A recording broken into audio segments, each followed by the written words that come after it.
Michael, Shawn, and the Takeover Legends, where the truth hurts, but also makes you laugh. Baby, tap in. Tap, tap, tap in. Don't never stop if you want to be on top. Yeah. Low waist, fat, baby, tap in. Oh, I'm going to tap in for sure. Tap, tap, tap in. Tap, tap, tap, tap, tap in.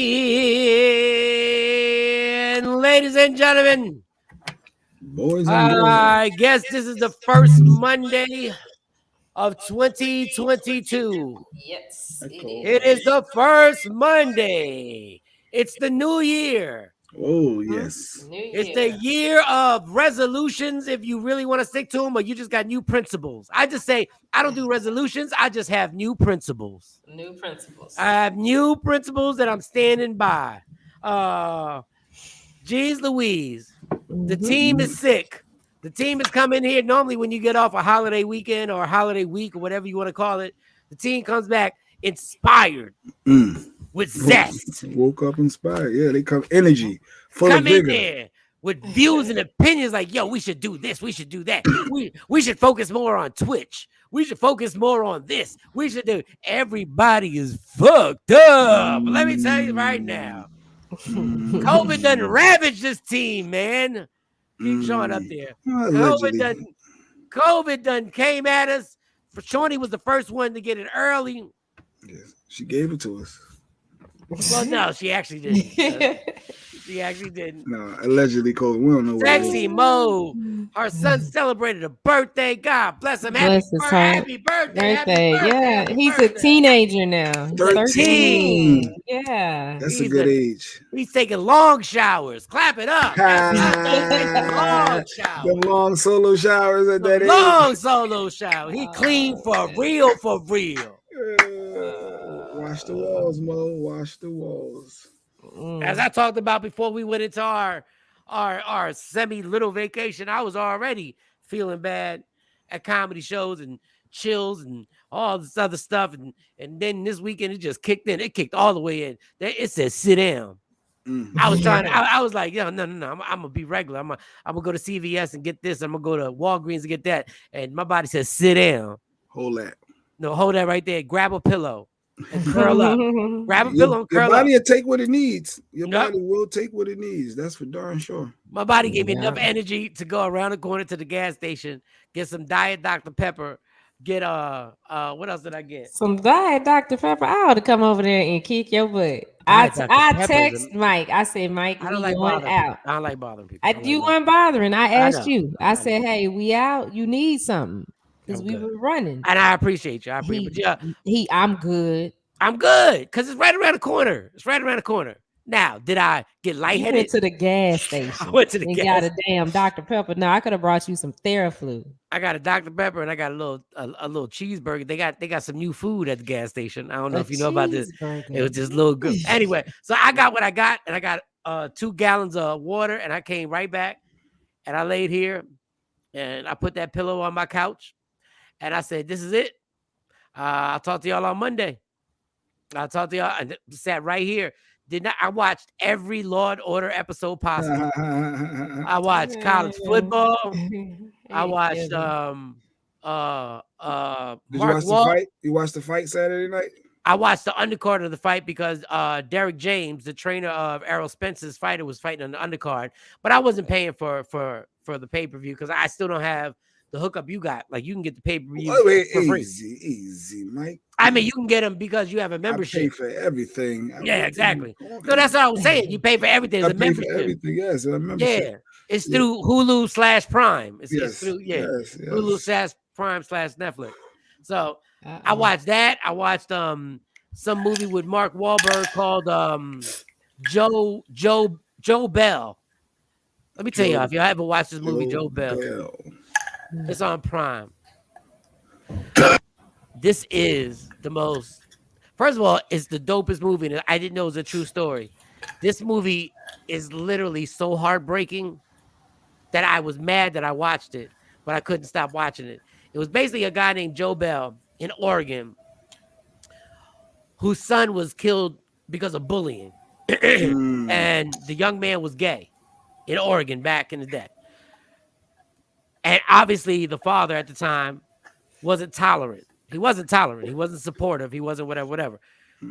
Anyway, things happen, and he becomes this guy who decides he's going to walk across America and talk to every high school, every elementary school, every bar, every luncheonette, and he goes across the country. When I tell you this is the most heart-wrenching movie that you can like, don't even watch this. Watch this if you're in good spirits. Because when I tell you, I was sobbing as if I was at a funeral. Crying? No, I wasn't crying. Crying is crying. I'm talking about sobbing, where I literally was like a woman watching a Lifetime movie. Wow. And there were moments in this movie, I was so mad. There were moments in this movie where I had to pause it, and I was mad, like, why am I watching this? I said, why am I watching this? Emotional. So, and then in the middle of the movie, it's based on a true life story or something? Yes. Okay. And when you realize it's a true life story, you cannot believe that this is a true life story. Because, we used to movies having listen, I'm not going to give it away, even though y'all probably won't watch it. They ain't no super happy ending here, y'all. What is it called again? Joe Bell. It's on Amazon Prime. Prime, okay. Joe Bell. And Mark Wahlberg is amazing of what an asshole he played in this movie. Oh, my God. Dog. Hey, Natalie. I had to take a break and put on ESPN for a little bit. Shawn Robinson, Kelly J, Kathy Day One Black. He's definitely an underrated actor. No, Mark is. He has so many dimensions to him. Yeah. Mark is the truth. Mark is the truth. So Jay Black, how was your night last night? Don't give me the whole thing. I know you don't feel good because you got something. Hey, Anthony. It was a good night. I won my fantasy league. I'm a champ. I'm a champion. It depends on who was in your fantasy league. It doesn't matter when you win $1,000 in your fantasy league. Oh, that was my question. How much did you win? I'm the number one. You could have just hustled a bunch of 19-year-olds. That's all. It was just a good hustle. I don't care if they was 13. They could all been Gabe and his friends. I don't care. That was just a good goddamn hustle. And my Eagles clinched the playoff spot. So the Eagles are in the playoffs. So yes, it was a good night last night. Outside of me, being a little under the weather. It was good. I take that. So how under the weather are you? Like you under, or you just semi-under? It's a vicious cough when it happens. I try to avoid the cough. I'm keep hitting the mute button. A bunch of body aches. The body aches is real. Yeah, I would never use your microphone ever. I wouldn't use the microphone 5 years from now. My wife I was trying to cut my hair. You ain't gonna wear a mask. How could I cut my hair and shave the beard with a mask on? Like, what this beard is ridiculous.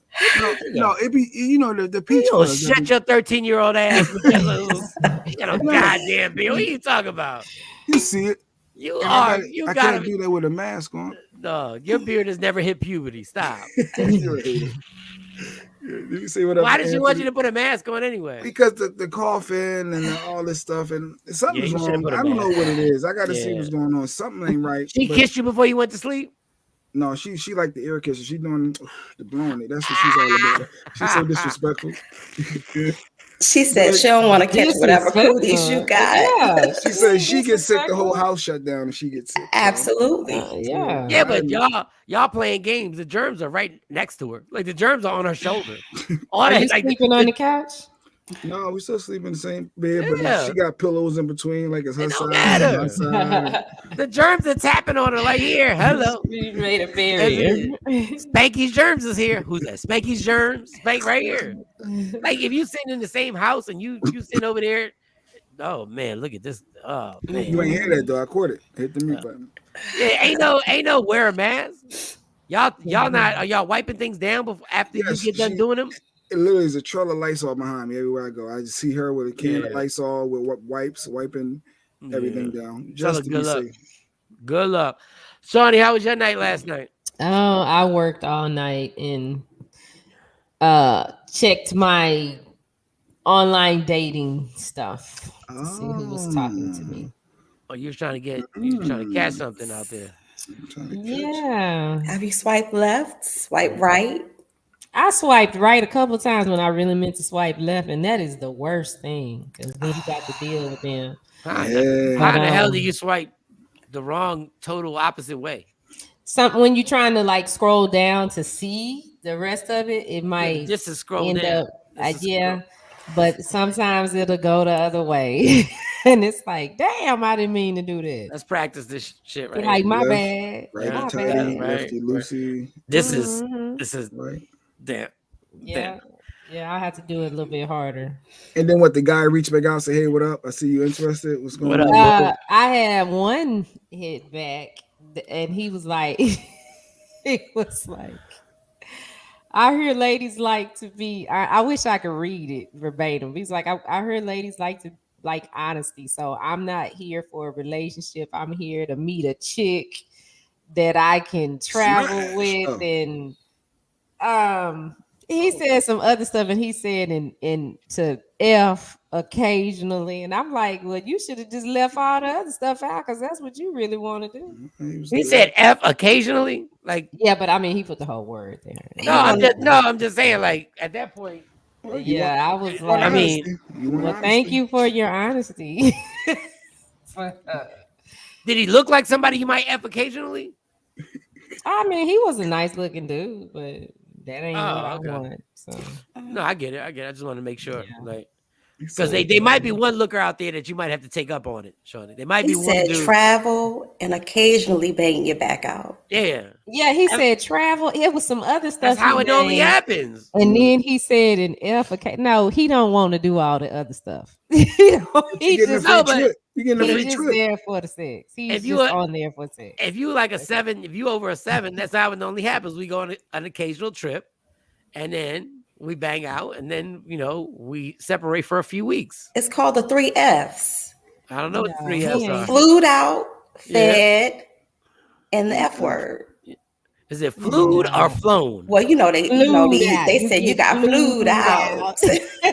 I don't even think I put myself in you if you say flued. I don't know. City girl started it. I The got city girl started out. it? Yeah. Oh, them stupid bitches. No, you a grown ass educated women with like 7 degrees. I Don't you said ever, flued. don't I you did ever say copy them silly, never took an SAT test. I've gotten flown out. Yes, I've gotten fed. Flown out.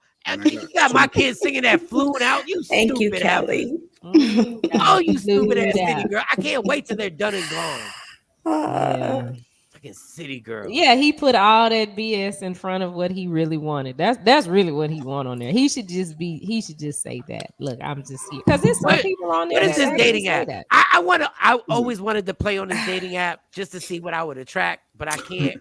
But I really want to play. I want to play on it. What dating app are you on? So I'm on Bumble. I don't really have look. I met a couple people on there, but one of my girlfriends is on Tinder, and she'd be going out all the time. I said, "What does your profile say? What am I saying?" I think Tinder costs a little bit more than Bumble. You gotta pay. You gotta. Pay. Tinder's a membership. Yeah, I don't pay for Bumble. I just use the free side. That's why you kind of get what you pay for. Yeah, that's the problem. That's why she goes on all of those dates. You get the Michael Shones of the world. Just want to play around. Who just want to flew you out? I want to flew you out, stupid heifer. Now I see, because I was the dude, like, this is the trainer I trained with, he had somebody he trains before me, and I've known him for a long time. That we didn't know each other. You ever see somebody all the time, so you kind of feel like we'd be at the same bars, but we never talked. So dude was like, he would tell us his Tinder stories. He was literally dating. He literally had like 4 dates a week. Like he was on Tinder. He was killing. Now, mind you, he was like 55. The man had he had a nice job, and he was cool. He was one of them cool white dudes that was just like, it is what it is. But it wasn't like he was super anything. He was just like, it is what it is. Like, and he would just be on Tinder getting super date. I just want to know who could I possibly get on Tinder or Bumble? You probably attract a lot of people. Because Stacy would kill me, but still, I almost want to have is there a profile where I could be like, I just want to see who I could fuck? Like, can I put that on there? Like, you may not I think you don't have to put a picture up. I mean, you don't have to put a picture up either. And on Bumble, what I like about Bumble is up to me if I want to talk to them. Like, I have to get them. How do they see you? Talk to me. I put a profile up, like I put my picture is up there and some information about me, and then, but they can't contact me unless I say, okay, I have to pick them for them to be able to communicate with me. Stacy said, met my hubby on Plenty of Fish. 8 years ago Ooh. for It worked free. Congratulations to you. That's Stacy successful. That sure Caught is, a 'cause bite on that bait. All right. I did Plenty of Fish, and that was I had to look at. Do He was women do these? 55. Girl, I can't do 55. I'm sorry. 50 is too old for Do me. y'all do them dating apps just because you feel like you're getting old and time is running out? Because it seems weird, like it's a little desperate at times when I hear stuff like that. I don't call that No, that's desperate, Jay Black. Hold up. That's how people meet now. I'm sorry, Jay. You I'm not can't go supposed to say out what I'm and meet thinking. nobody.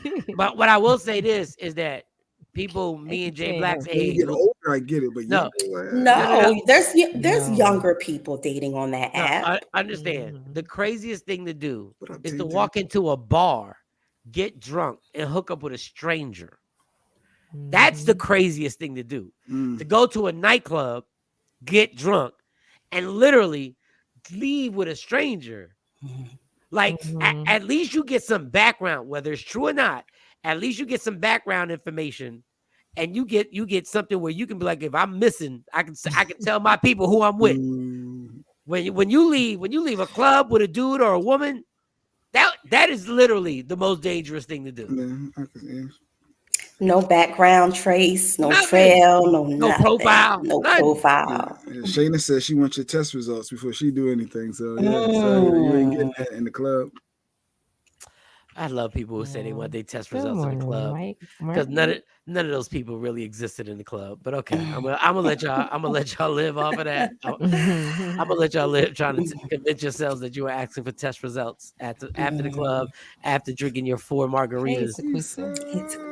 We're gonna let you live off of that. All right, cool. Mo, did I actually? No, how was your night, Mo? You've been through it. You probably had to rub I am sweating out this COVID. It's kicking my ass, but I'm fighting back.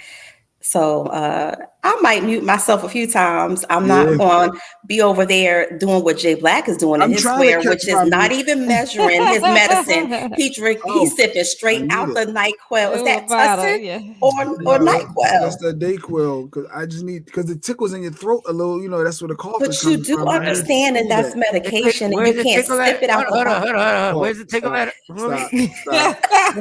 It tickles where, homie? Tickles in your throat.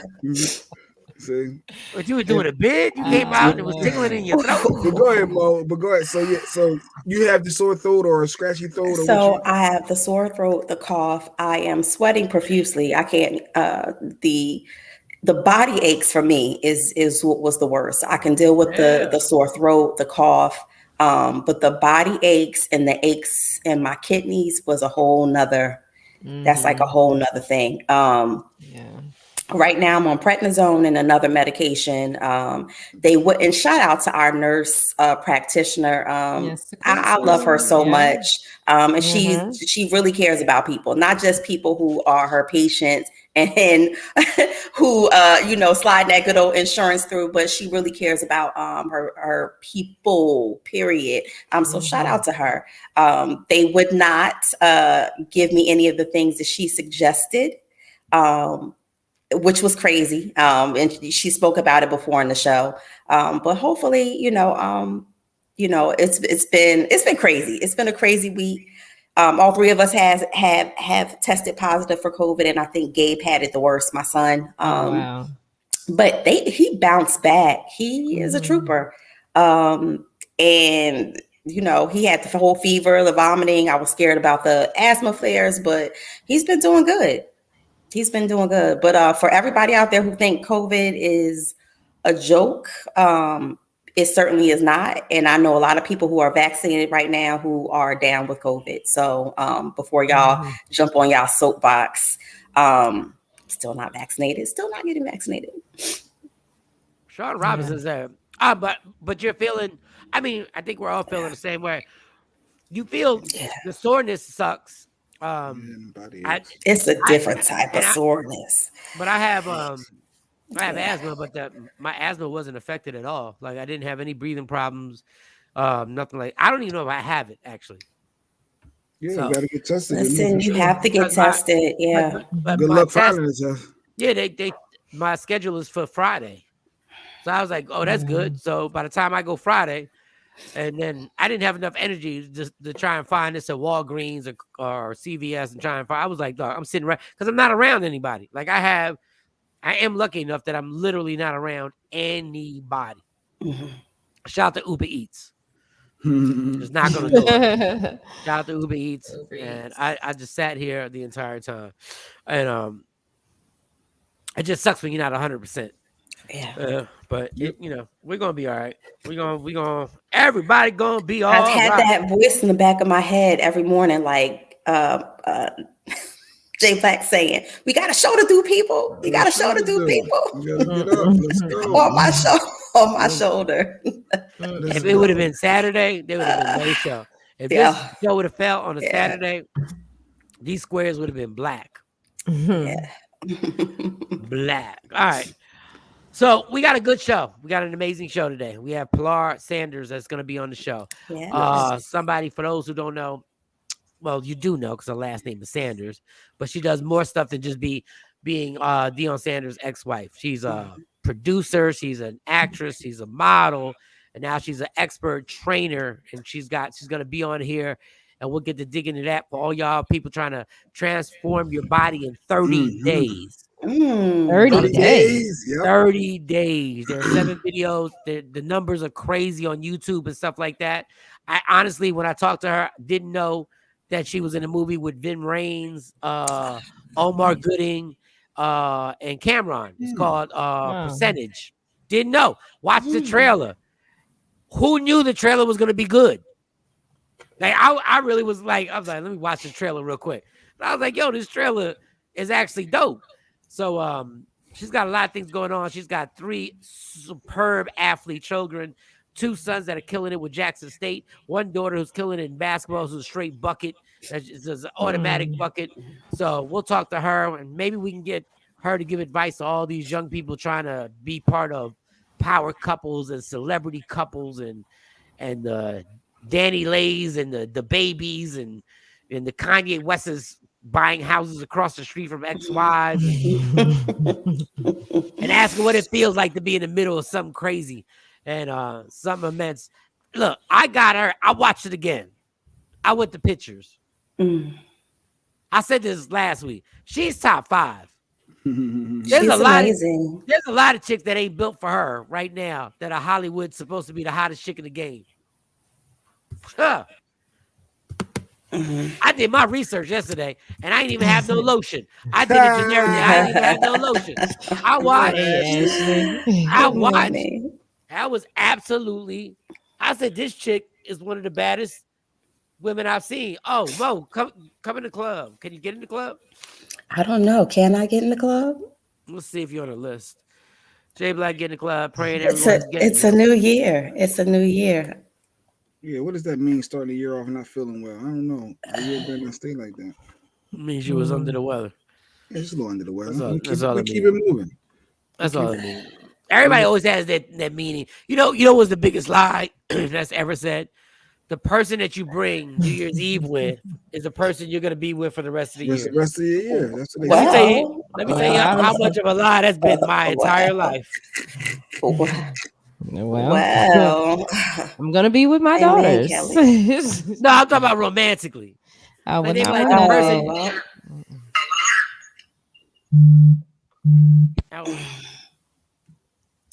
was one good lie. The person, women.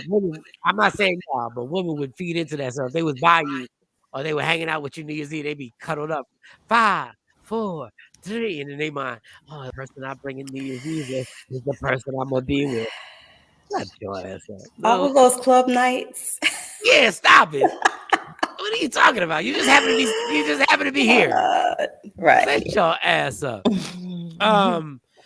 So we got Pilar. That's the start of the show. We got Financial Rebel is going to be on here. Antonio Brown. Oh man, he broke my heart yesterday. OJ Simpson. Antonio Brown, Hall of Fame. He could have been a Hall of Fame receiver. His skill set is a Hall of Fame set. He's one of the best that ever did it. played for the Steelers, got moved around. Tom Brady, the GOAT, took it upon himself to bring him to Tampa Bay and let him stay at his house. And they won a Super Bowl last year. Nice. Well, Antonio Brown has had very erratic behavior for years. Like he's had one situation on a video where he's yelling at his baby mom and the kids in the car, and he's saying all types of crazy stuff. And then everything got quiet last year. Then all of a sudden, for some odd reason, he decided this year he wouldn't pay his personal chef $10,000 that he owed him. For some reason. And then while he wouldn't pay the chef, he decided he needed a fake vaccination card, which really didn't make any sense because he didn't need to be vaccinated to play in the NFL. So he got the fake vaccination card. He walked up in there. The chef was like, "You're not going to pay me." The chef decided to snitch. And the NFL was like, "Yeah, you're crazy. That can't be true." Yes, it was true. It was a fake vaccination card. So they suspended him for 3 games. He hurts his ankle. He comes back for a game. And then it all fast forwards to yesterday. And the meltdown happened in front of about 70, 80,000 people at MetLife Stadium, where the coach told him to get in the game. He said, "Nah." And then the coach said, "Get in the game again." He said, "Nah." And then the coach said, "Well, then leave." So the receivers. Where did you hear that at? That the coach told him to get in? Because I heard something different. No, that's exactly what was reported on ESPN all night. Okay. So go ahead. So the coach told him to get in. He didn't want to get in. And he said leave. So Mike Evans and another receiver was like, "Dog, don't do this." And he's trying to take his uniform off. And they're like, mind you, this is in front of 70,000 people. They're like, "What are you doing? Like, don't do this. Don't end your career like this." He takes it all off. He takes his shoulder pads off. He takes his teeth. He's naked. No shirt. Like he wasn't naked. No, it's on top. Like, come on. 80,000 people. He runs in the field, points at everybody, puts a number 1, disappears. And as he walks off, he asks a state trooper, "Can you give me a ride to the airport?" A state trooper. And the state trooper was like, "You don't have a shirt on. You don't even have your identification."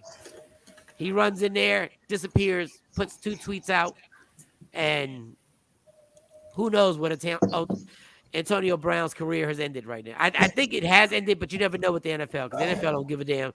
You can smoke crack on the field. Yeah, we've definitely seen some crazy. What story did you hear, Jay? I heard that it was because they were trying to squeeze him out because everybody at the end of the year you have contract incentives, in which your contract incentives if you hit a certain number of catches, a certain number of yardages, you get bonus money. And it was said that he only needed like 8 catches in order for him to be able to hit that incentive to get that bonus and that kickback.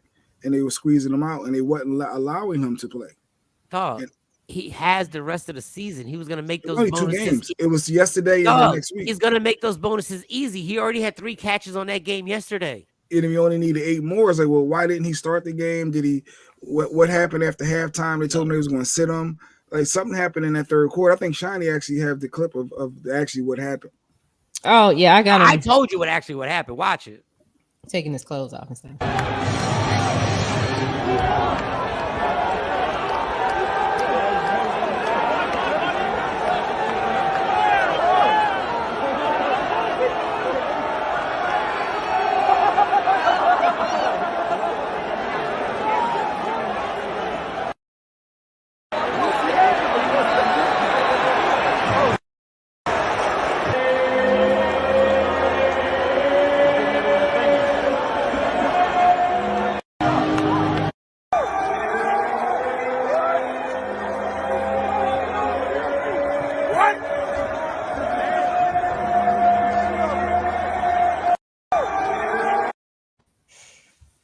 Mental health is real. Mental health is real. All he had to do was play, and he would have met all his incentives. But when a head coach says he asked him to go into the game twice, yeah, it is real. So why wouldn't he go in the game if he was right there at his bonuses? Because I don't understand what happened. So if he's right there to do whatever he needs to do to get his bonuses, then why wouldn't he go in the game? The same reason why he wouldn't pay his chef $10,000 that he owed him. And then, I mean, well, so what was like the whole deal with OJ and Tom Brady? Why is OJ saying that? No, because OJ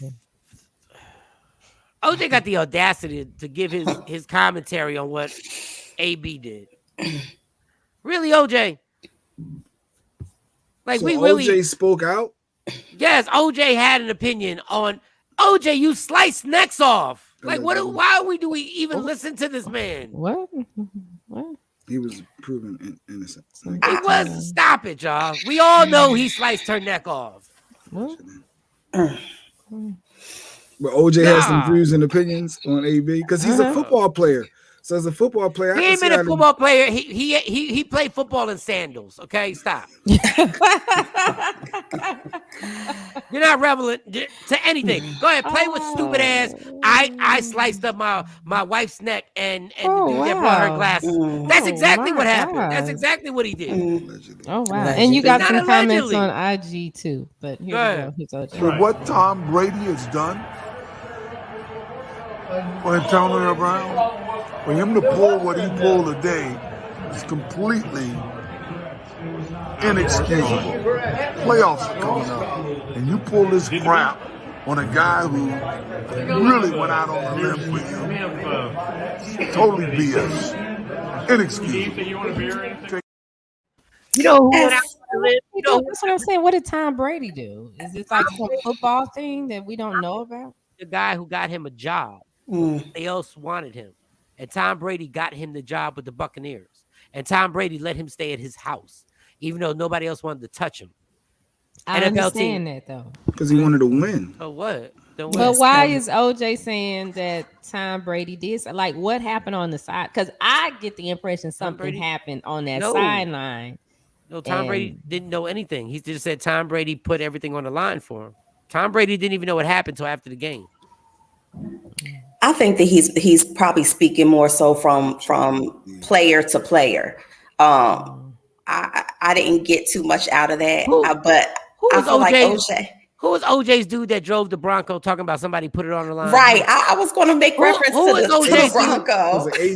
AC. You want to talk about somebody putting everything on the line? Yeah. If you don't shut your fucking old ass up, OJ. I was AC taken back by that. AC risked his entire life in a white Bronco driving down the LA freeway. If you don't shut your ass up, OJ, talking about we can't believe that your ass didn't get found guilty. I mean, I was just confused because Tom Brady spoke out too.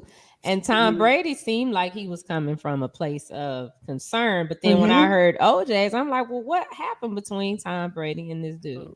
I don't know. Tom Brady, I don't get what you're saying, Shawnee. I'm lost. Tom Brady was empathetic. He said showing some compassion. Yeah, Tom Brady said that. But then I was confused when I saw OJ because I'm like, well, what did Tom Brady do? What did he do? You know, OJ confused everybody. OJ was confused himself. That's the problem when you even let OJ in the conversation. Like that's what happens. Tom Brady was the only person with any compassion for anybody, and I give him credit because he's a class act. He could have been mad. You're supposed to support your teammate, right? You're supposed to be either don't say nothing at all or support them. So are they gonna give him another chance? Are they gonna let the boy come back and play? Well, not at that squad. This is like his fourth team he done been through. They won't. The Bucks immediately said he will never play again for them. Why? But I think something happened. They must have poked the bear. Like when you know somebody is unstable and has some issues, I think they must have done something to poke the bear. Something happened to trigger that. That's why I said unless there really is that incentive aspect. He said OJ is crazy. Dr. Rodney said OJ is demented. He is suffering from head injuries of the 70s. Haven't y'all seen the movie Concussion? OJ is crazy. No, nobody poked the bear with Antonio Brown. The Steelers didn't poke the bear with Antonio Brown. The Raiders didn't poke the bear with Antonio Brown. So he just out there popping off? The New England Patriots didn't poke the bear with Antonio Brown.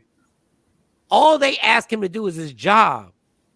And why didn't he want to go play? Why didn't he want to go out? Because there's something wrong with him right now. That's what I'm saying. There's a trigger. Something happened. Was get in the game. That's all. So this is bigger than football. All this is bigger than football. This ain't got nothing to do with football anymore. This is the same guy that was screaming YouTube when he was screaming at his baby mom outside of his house while the kid's in the backseat. And putting her on his live, calling her all types of bitch and all types of stuff like that in the middle of the day. Is this the one that went over there and threw the girl in the TV? No. This is the one that was not that weirdo. Not that one. He also had a lot of allegations against him, if you remember early on last year.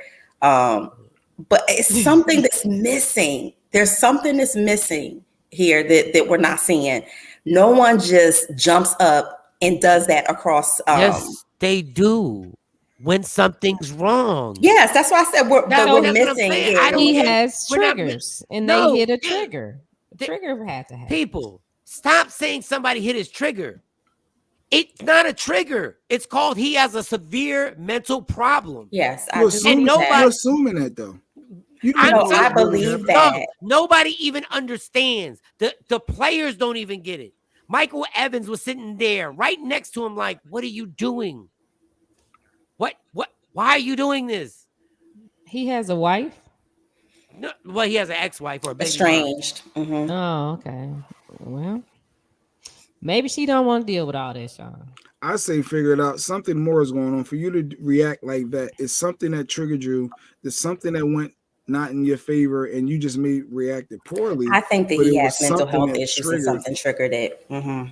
Something triggered something for him to do that. Like I said, that never happened in NFL history. Someone to strip down in the middle of a game and then leave.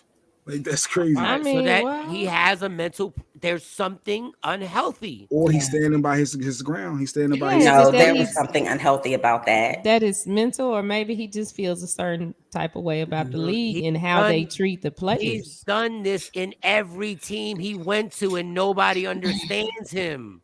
Mike Tomlinson is a black head coach. Yeah, who reps for coach. He reps for his players. He didn't understand them. But my thing, it's not for them to understand him. I think that if you're going to bring him onto the team, then something needs to be put into place to help him, because clearly he has mental health issues. Clearly there's some issues going on there. So if you know that, bringing him onto the team and you want him to thrive and be viable for, the longevity period of it, why not get him some type of help or have that as a stipulation? You never stood your ground. I stood my ground without taking my clothes off and acting erratic. Black, they paid him his money. I don't think that's wait, Jay. They paid him They paid him the money that he wants. They gave him something. I think happened. And if they where's that report coming from saying that it was incentive based, that they was trying to freeze him out and not? Dog, they have all the incentives. He was going to make all the incentives just by showing up. No, but he could have been 8 catches away from that bonus. And sometimes I hear you get $1 million bonus if you get hit 800 yards for the season, or you have Jay. If you're making, let me ask you something. If you're making $30 million, I still want my bonus. At your job, you still want your bonus, right? Wait a minute, I want to hear what Mike got to say. You're not gonna Dr. Smith me today. Go ahead. So if you making $30 million, if I make it 30 million, go ahead. Let me hear. Go ahead. I want to hear the rest of it, Mike. Doug, your agent is so pissed at you right now. I negotiated a $25 million contract. Your incentives were for 3 different things: 333,000, 333,000, 333,000. All you had to do was show up for the games, and you were going to make those incentives. So if I go by your way of thinking, he just blew over $20 million. If I go by your thinking, over those incentives. How does that make common sense to you to blow all that money? It's the principle. So you want to freeze me out so I won't get my bonus? It's but like Jay, they didn't freeze him. Jay, but the coach said to go in the game.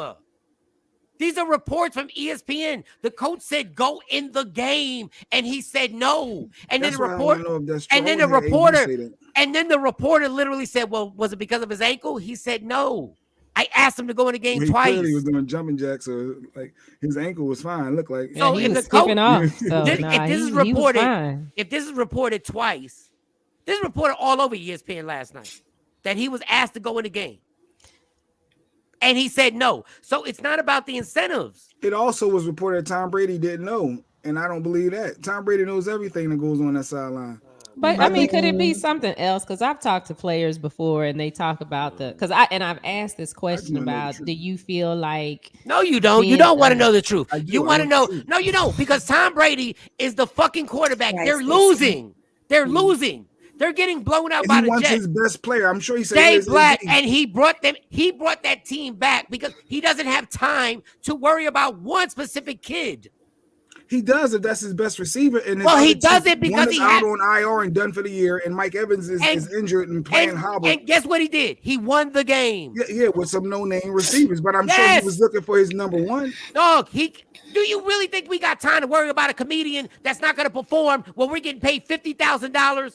And you say, Mike, so-and-so decided he's not going to perform.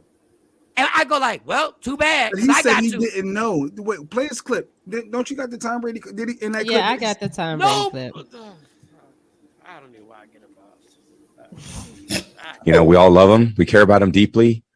You know, we want to see him be at his best. And, you know, unfortunately, it won't be with our team. But, you know, we have a lot of friendships that will last. And, again, I think the most important thing about football are the relationships with your friends and your teammates, and they go beyond the field. And,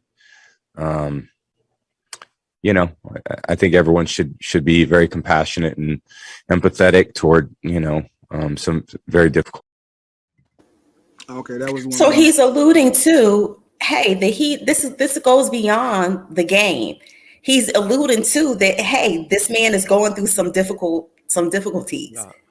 Without putting his business out there. Yes. He's saying he's got problems going on. He's got problems. And my number one concern is the entire team that's on my back. So if somebody leaves, I'm not looking for Antonio Brown until we get on the field. I'm not worried about him. I'm worried about taking an entire team down the field to make an incredible comeback again. So it's everybody else's fault. It's Tom Brady should have known. And so-and-so is holding his incentives. And so-and-so is doing this. But Antonio Brown has done the same thing with 4 different teams. Yep. And there's still 28 other teams that may take a look at him. They're not going to take a look at him. I think maybe he should get out of the league and do something else. And that might be the struggle. Because I've talked to some players and asked the question, do you feel like you on a big plantation? Black players, or you feel like you're on a plantation? But a lot of players don't have anything else tangible to do. All they know is football. All they have is football. And not all of them, but a lot of them, that's all they have. And off camera, or when it's not recorded, they'll give me a different answer than what they gave me on camera. Jay, what are you so flabbergasted? I'm laughing because Sean Robinson said what I'm saying. You really believe Tom Brady did not know where his receiver was during the game? Dog, they in the clutch of the game, and he's trying to have a comeback. But that's not he's not looking for. He don't know anything. Jay, that is not over. See, this is what y'all didn't watch the game. Y'all did not watch the game. No, you didn't. Jay, when what was going on, they were getting blown out. Tom Brady's on the other side with the iPad looking with the coaches. You about what just happened. So when watching it, you saw the red zone. So when I saw the video, old Tom Brady was on the other side of the damn bench, looking, researching. That all happened within 7 minutes. They have a package for AB. Jay, they have a set of plays for him. And you don't think Brady was looking? There's no way Brady did not know until after the game. He didn't know until he got back on the. He didn't know what happened. No way. There's no way. How does he know? All the coaches and everybody was looking. Everybody was watching. Somebody said something. First of all, he knows his number one. If your number one player ain't there, you know where Jordan is at. Jay, you know where LeBron is at. You know where Kobe's at. He doesn't know what happened. He said he didn't know what happened. Kobe's in heaven. He didn't say he didn't know Antonio Brown wasn't on the sidelines. He said, I did not know what happened. How would he know what happened unless they played on the Jumbotron again? That's right. He said he didn't say he didn't know. Obviously, he knew Antonio Brown wasn't available to play. He just didn't know what happened. Why is that so hard to believe? No, I get your angle of going that direction. Y'all got tons of excuses for these goddamn players. Y'all got tons of excuses for them. Y'all got a gang of excuses for these players that, like, I believe he's mentally sick. Like, I believe he really needs some help. But you're not gonna start putting this on Tom Brady because he's the white dude. Put everything else on. The white dude is the one who gave the white dude is the one who gave him the job. The white dude is the one. The white dude is the one who came in there and said, "I know you don't want him, but he can live in my house." Y'all not gonna use that white dude shit because I want to win. So I'm gonna go and take the best player. I'm gonna put him under my wing. It was a motive. It was not doing out of the kindness of his heart. Wait a second. After everybody else is killing him, who's still supporting him right now? Tom Brady has no reason to support him right now. Antonio Brown has no use for him. And he's the only person who spoke like that. Stacey Mitchell said Michael Strahan. Michael Strahan. No, I'm talking. Michael Strahan is not on the field. See, here we go. So now they gotta be a current player. So but Tom Brady know what to say. Yeah. Tom Brady is a class act. No, I wouldn't expect for him to say anything less. You know, before this season that they tried to cut him again. They tried to get him off the team again. And Tom Brady stepped up for him again. Said, no, I want another Super Bowl. It wasn't just because if you step up, hey, AJ Black, if you step up for me, right, at a radio station and say, Mike's done fucked up a lot, and you step up and say, just give him another shot. You know what people are going to say? The only reason why Jay Black's doing that is because he's going to make money with Michael Shawn. That's what they're going to say. The only reason he's doing it is because he's going to make money with Michael Shawn. Unless they know the history. Well, guess what? Tom Brady did it with New England. He got him to New England. Then after he failed in New England, when Tom Brady left, he brought him to Tampa Bay. And then he said, sleep in my house. And then after that, they wanted to cut him again. And he stood up for him again. Like, can we give somebody credit just for being a good person at some point? Tom Brady is filthy rich. Tom Brady don't need another Super Bowl to certify anything. And Antonio AB is filthy rich. No, he's not. He don't got Tom Brady money. No, I don't know. I think his contract was. I don't know how much. His contract is what? He ain't got Tom Brady money. He ain't got Tom Brady money. Yeah, he ain't got Tom Brady money. He had a couple big deals. But it just kills me. People are so negative. Just give a person credit. The dude really tried to stand up for him. But it's like, no matter what you do nowadays, it's just like, nah, he wasn't trying to stand up for him. I don't know what you got to do to stand up for somebody then. Like I said, I think Tom Brady is a class act. I wouldn't expect for him to say anything less. And you can tell that there's a genuine love and friendship there by how he spoke about him. He was like, look, he ain't going to play for this team, but I wish him the best. And, we have a master friendship and just pray for him because he got some things going on. So what Tom Brady said, I really feel like resonated with people and alluded to the fact that there's definitely bigger things going on mentally with Antonio Brown. Antonio Brown can make $1 million in contract incentives. It's $300 and some odd $1,000 for each catch. I know. I was just looking at the contract. But if you have mental health issues, that's your mind is not there. That's because you don't have. Well, let me say, I was about to say because you ain't got mental health issues, but Jay Black, if you have mental health issues or you don't have mental health issues, you're not looking at it the same. You're looking at it like you better go get that bag. That's a lot of money. All you got to do is go make some plays, but it's bigger than that. $3.1 million is what he made signing with the Bucs for this last year. Mm-hmm. His last contract for the year is $3.1 million, including a $2 million signing bonus. And $3.1 million was guaranteed, so he's getting that 3.1 regardless. All right. Oh, well, that's good. Yeah, so that was guaranteed. I mean, at this point, there may not be any more chances in the bucket for him as far as football. Who knows after this? After this fallout, he made $10.3 million with the Steelers, another $17 million, another $16.7 million. I'm just looking at each year. You're looking at his contracts, or you're looking at what he was paid out? I'm looking at the earnings. This is his total earnings for each one. So that's 10, 20, 30, 40. I don't know. He's sitting on some bread. No, to a layman person, to a lay person like us, we would be saying, yeah, we'd be sitting on some money. But you have to remember, these athletes have bills. They take care of other people. So by the time you get down to it, and taxes. How about this, Mo? How about we just go taxes? Yeah, taxes alone, and just cut taxes all that and agents. Take the taxes, the 20% from the agent, Mm-hmm. and then let's talk about what he's paying for in mortgages and car. It's all good now. Mm-hmm. There was a guy named Chris Childs who played for the New York Knicks, and he signed a $35 million contract, right? And he played against Kobe Bryant and Los Angeles Lakers, and they got into a dispute. Sidebar. He two-pieced Kobe, right? He's like, I got $35 million. He two-pieced him, and Kobe tried to go at him. They broke him up. Childs was out the league after that contract. So take half of $35 million, then take the taxes in New York City, which is some of the craziest taxes you could ever meet, and then all of a sudden you realize, I should have stayed in that game if I was Antonio Brown and got that $1 million in incentives. Yeah, maybe Brady is making a lot more. I'm just looking at one of his contracts was for $72 million for 4 years. His wife is making 6 years for another $60 million. Another 30. Like, let's talk about his wife. Let's be clear on this. His wife makes more money than 90% of the NFL quarterbacks in the league right now. What does she do? She's a model, actress.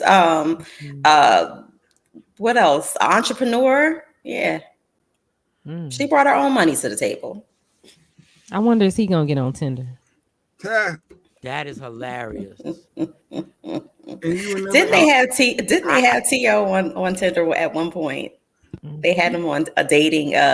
T.O.'s the perfect on everything. T.O.'s the perfect example. You know why he had to be on everything? Yeah. Because we thought his money was long. Right. T.O. was way bigger than Antonio Brown. Thank you. He was way he ended up he was on Dancing like this. He was on Dancing with the Stars.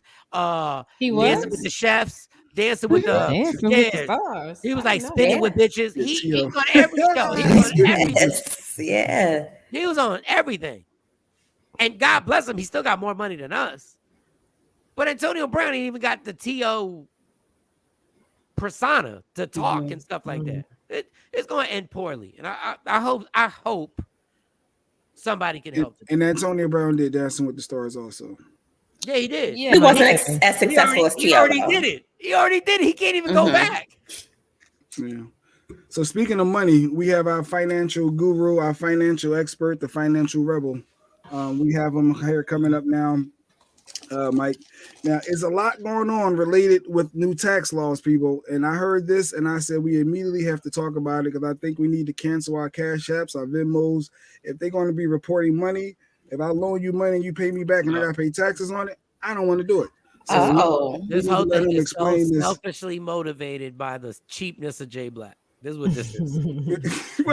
This whole segment is so selfishly motivated because Jay Black is the cheapest fucking person I've ever met in my life. No, this is Jay Black. Who don't have Venmo? Who don't have Cash App? Who don't have PayPal? I don't have Venmo. I don't have Venmo. I have. You got Cash App. Everybody got Cash App and PayPal.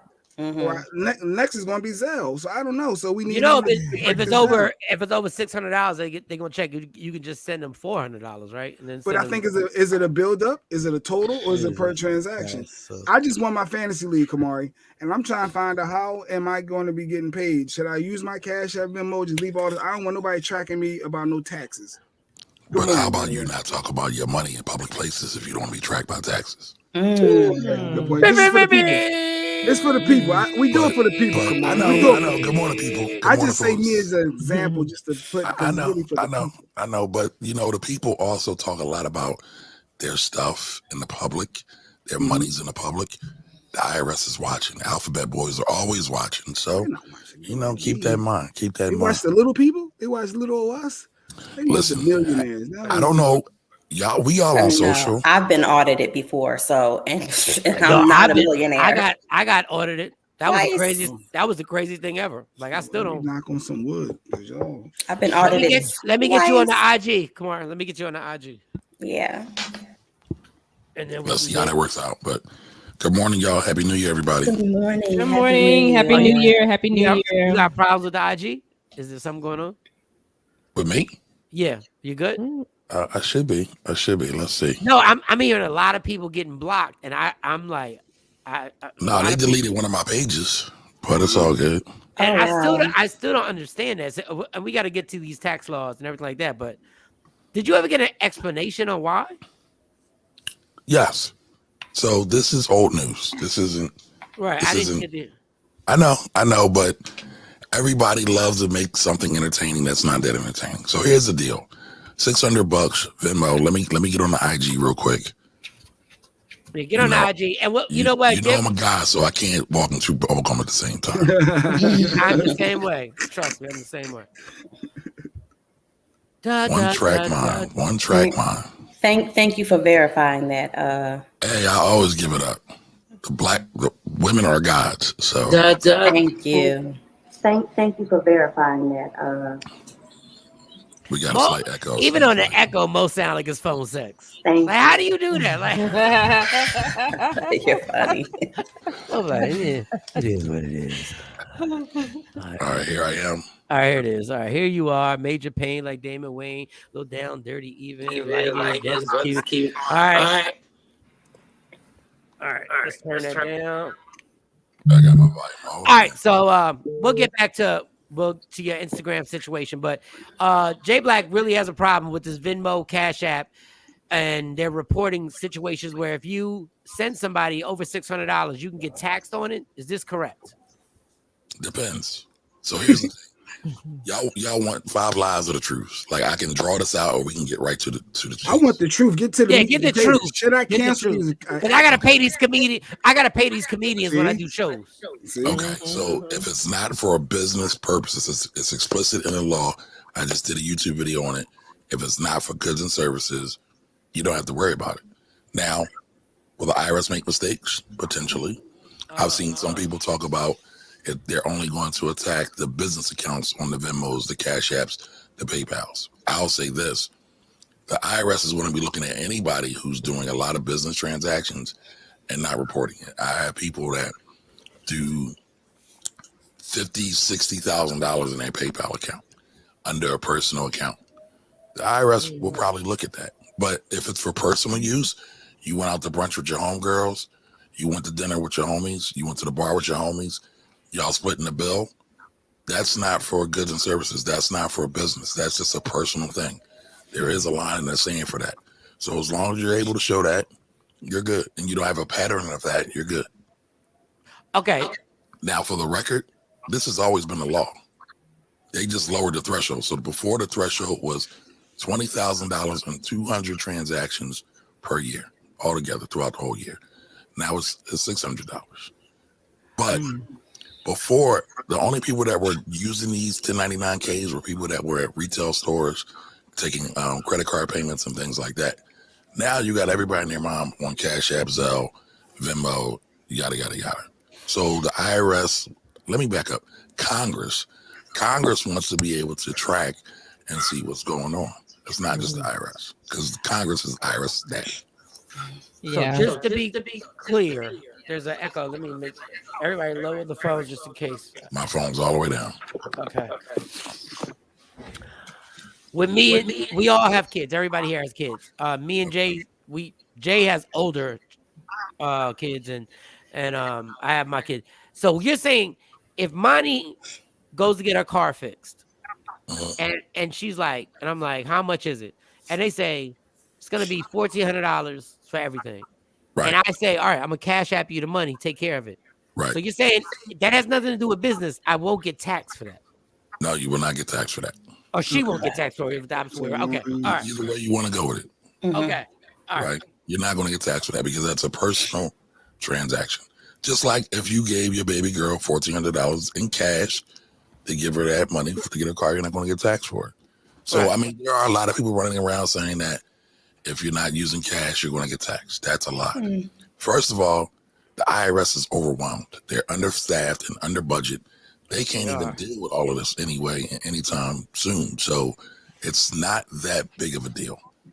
But again, I guess, I'm guilty of this, right? All the social media people that market their businesses on social media gotta make it sexy, gotta make it a problem, gotta make it like the world's gonna come to an end to make people watch them. So I get it. So I'm confused a little bit, because if that's the case, if it's only for the goods and services, all right, I just change that and make y'all use the personal. So why won't people can just do that? So they're still not gonna be able to track that if you just change how it's being sent. So I wouldn't say they can't track it. They're definitely going to track it, and they're going to look for patterns, right? One thing the IRS is doing is they have AI, artificial intelligence, to track different things that are going on in accounts. So if you really are running a business, but frauding like it's a personal account, you might get in trouble. But if you're doing the right thing, you won't. But here's the thing: this has been the rule. If you've been running a business, I don't care if it's through Cash App, PayPal, getting cash, collecting cowrie shells, you still were supposed to report it on your taxes. So my lawn guy, like if I'm paying my lawn guy to do the landscaping, whatever, and because I'm paying him consistently each week, that wouldn't be, if he did it as a personal, that would be a red flag, because it's... Well, he's running a business. So technically he should be reporting it. Now, we all know what goes on, right?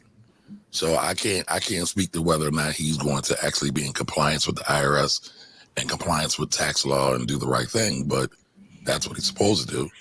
That's always been the case. They just lowered the threshold. And they want to. And I'm sure your lawn guy probably was doing more than $600 in work anyway. But it don't affect the person paying. It's only the person that's receiving the money. That's correct. Is that considered like a tax write-off with landscaping and stuff like that for your home? Potentially.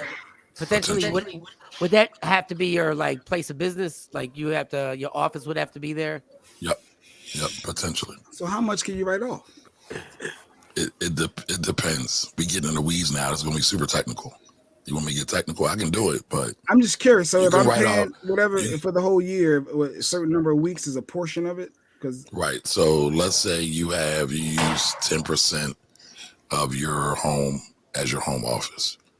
You can write off roughly 10% of your electric bill, your mortgage, your rent, your insurance, any renovations, any repairs, things like that. Real estate taxes. I need you to do my taxes this year. Hey, sign up. That's what we've been telling everybody. This is the man you need to go to get your taxes done properly. If it's just a personal tax, or if you're a business person who has a company that you need the information, he takes his time with you. He will walk you through the steps. The man takes his time, but guess what? You have to pay the price. Oh, yeah. When I say this is not, we're not having him on here so you guys be like, why give me the hookup? We're not here to give people hookups. We're here to give people information and give people the proper representation that they can get. So what we got to stop doing is looking for the hookup. And if you can't pay, then I don't know what to tell you. Is that the hardest thing when you're trying to do people's taxes? Do they come at you they see you on Instagram and they see you on social media? Do they feel like, well, if I talk to him, maybe he'll give me a discount? I get that a lot, but I mean, I do open myself up for that because first and foremost, I do feel like I'm not a tax person. I'm an educational person. Right. I'm an educator. So I'm looking to teach and I'm looking to uplift first and foremost, but my baby girl need college money. So I got to put food on the table. So I got to take care of that situation as well. I mean, on Wednesdays, I'm on sometimes 2-3 hours for free all the time. Now, somebody would say, well, that's free marketing, but I've been doing this for years with no compensation whatsoever. So for me, it's more of, it's like the pastors that got on the church or got the little corner store. I do it from the bottom of my heart. So if you have a question on IG, give the question out there and put it out there. Make it, don't get too detailed. All we need is a direct question and we can get right to them. But now, so what happened with the IG? Why'd you get knocked off IG? What happened? How'd you get blocked? I don't know. Somebody reported you. Did you have a pornographic tax advice or something? What happened? I did do an OnlyFans review, right? Because you do have to pay tax on your OnlyFans. But no, I didn't do anything crazy. Wait, you said You got to pay taxes on your OnlyFans? Absolutely, it's a business. How much do you have to get that it becomes, if you have an OnlyFans, how much is it, $1,000? Then all of a sudden you got to start. So the rule is there a bus behind Is it trash day? Oh, my bad. It sounds like trash. Is it trash day? Yeah, Mondays and Thursdays. Oh my goodness! How close are you to the goddamn sidewalk?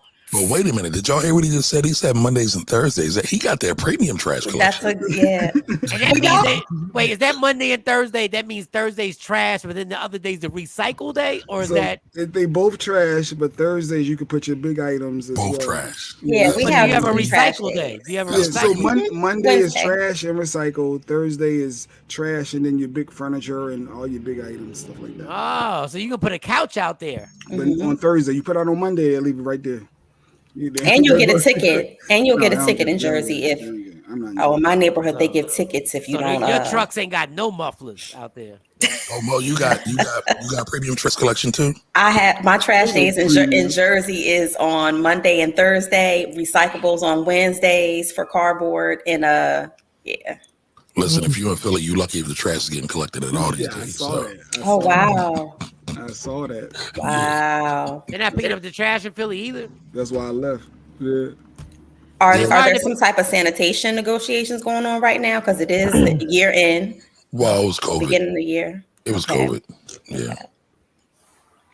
I mean, but y'all, goodness God, Philly, like, who's got time to pick up trash? Y'all so busy shooting each other. Like, God damn. Like, yeah, that's another. I've never seen that New Year's Eve display of gunfire that went on. Did you see that? Come on. Yeah, I saw it. How does the mayor did the mayor even respond to that? I mean, but what exactly can the mayor do? He has to put the same thing as. This isn't just a Philly issue. This is happening all over the country. In major cities. Did you see what LA, the city commissioner LA said? He basically said it's like the Wild Wild West. Don't come here, you won't be safe. He did say that. And I will tell you, go to 50 Cent's Instagram page and see what New York's about to happen. Let me tell you something, y'all. And 50 said it. If you are part of a gang, oh yeah, it's about to be really bad for you. Yep, they're gonna shut it down. There's about to be a lot of Black and Hispanic folks in jail for the rest of their lives. It's gonna be something awful. All right, so since we got him here, and Jay, Shawnee, Mo, do you have any questions? Because if not, I want him to stay with us and talk about some of the stuff we got going on. Nah, I'm good with the taxes because I'm just waiting on my W-2s. I saw he said, do not do your taxes based off your last pay stub, people. Wait for your W-2s. I know I've been told that all my life. You can use your last stub. You can take it over here and buy a car. You can use your last stub. We can do your taxes. Kamari's advice was do not do that. Wait the extra 30 days to the end of the month when it has to be sent out. Don't do it. Why? Because I've never done it, but I've always seen that. Like, that's always been the thing. Your last, why should they not do it? It's against the rules, but that's why people call me the rebel. That's pretty clear. Against the rules. They ain't supposed to do that. Not supposed to do them things. Well, so there's a couple. But outside of the rules, right? There's a couple of reasons, right? Sometimes your last pay stub does not match up with your W-2. There could have been some end of year payouts, some things that were missed out before they reconcile it and they put out the W-2. That's why you shouldn't do it. So you're saying wait until the IRS reconciles your account, you get your official, and then IRS, I mean, yes, I'm going to say your company. Yep. Yeah. Okay. Wait for the company to, excuse me, wait for your W-2 from your company. Wait for them to get all their books together.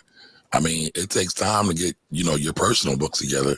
Just imagine how much time it takes to get a multi-million or multi-billion-dollar company's books together. It takes a minute.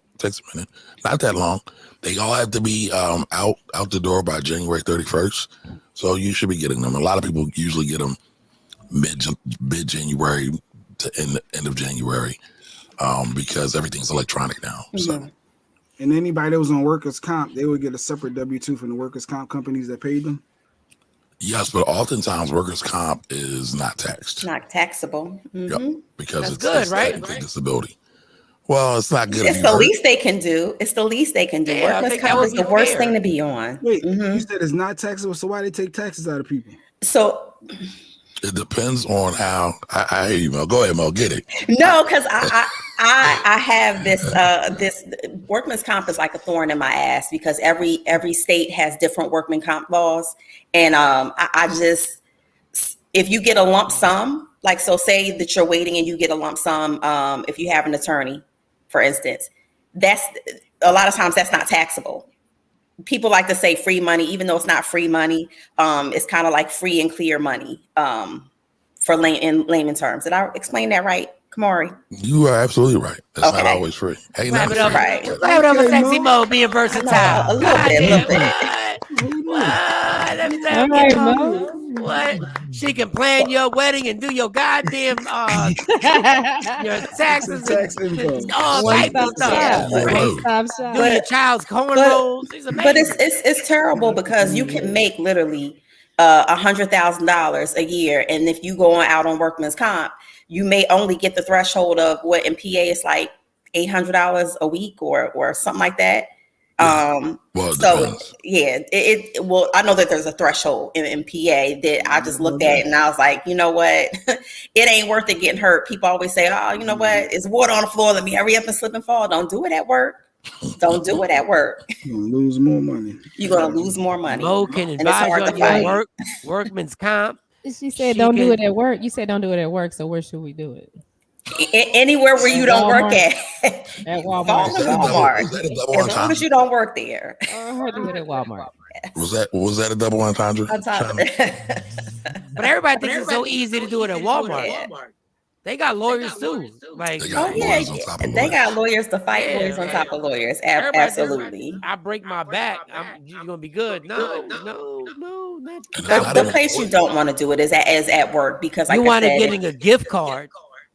Yeah. And it's the crazy thing is it's not even just the lawyers, the investigators. So people who always want to go out on disability. Yeah. They always got investigators out taking cameras, watching you, stalking you. So no, it ain't always worth it. Listen, for Black folks, I know our audience is mostly Black. The way to go about things, if you're really talking about getting the wealth, is being on a straight and narrow. Because any mess up, like you said, if you're in the gangs, if you're doing something crazy, we always get triple the quadruple amount of time or penalty and everything. The best way for us, in my opinion, is just do it straight. Because even when you do that, sometimes you lose. Right. You know, if they're going after you. So just imagine what it's like when you're really dirty. So. But I do have a question. As a clinical therapist, especially in Philadelphia, everyone, they're not working for salary, they're per diem. And a lot of times in my profession, we are the ones that get audited by the IRS. Y'all be dirty. Y'all be I don't think that's it. What? I'm playing. Y'all be a Black Mafia family. Y'all be dirty. So you're talking about people who work per diem. How can they avoid getting audited by the IRS? The echo's killing me. Is it me? Yes, it's not me. So how is it? I don't even have. I hear Shawnee. I got my earbuds in. What up, Tosh? Shorty do wop. But to answer your question, Mo, you just got to do everything by the book. Now, there's a couple of different ways that people get audited. Sometimes people get audited because they threw a red flag, like they did something crazy. For example, a lot of people, when they buy other people's kids, the IRS tracks that a lot of times. Also, you can randomly get an audit. They will randomly pick businesses to audit. So is it legal for them to audit you for the same year? Twice? 3 times. You usually have 3 times. You can't. Not 3 times. That's disgusting. Damn.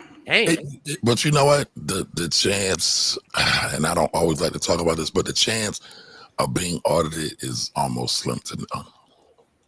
But it's a mother if you get caught. So the percentage is something like 0.0005. So it's like really crazy. And that's why Biden wants to hire more people on the IRS, because the IRS is understaffed and under budget. And that's why we've had so many issues on top of COVID. They were already understaffed and under budget. On top of COVID, everything's been jacked up. So I have another question, and it pertains to the stimulus. So a lot of people who had loved ones who are locked up, right, who did not get their stimulus, but they were entitled to their stimulus.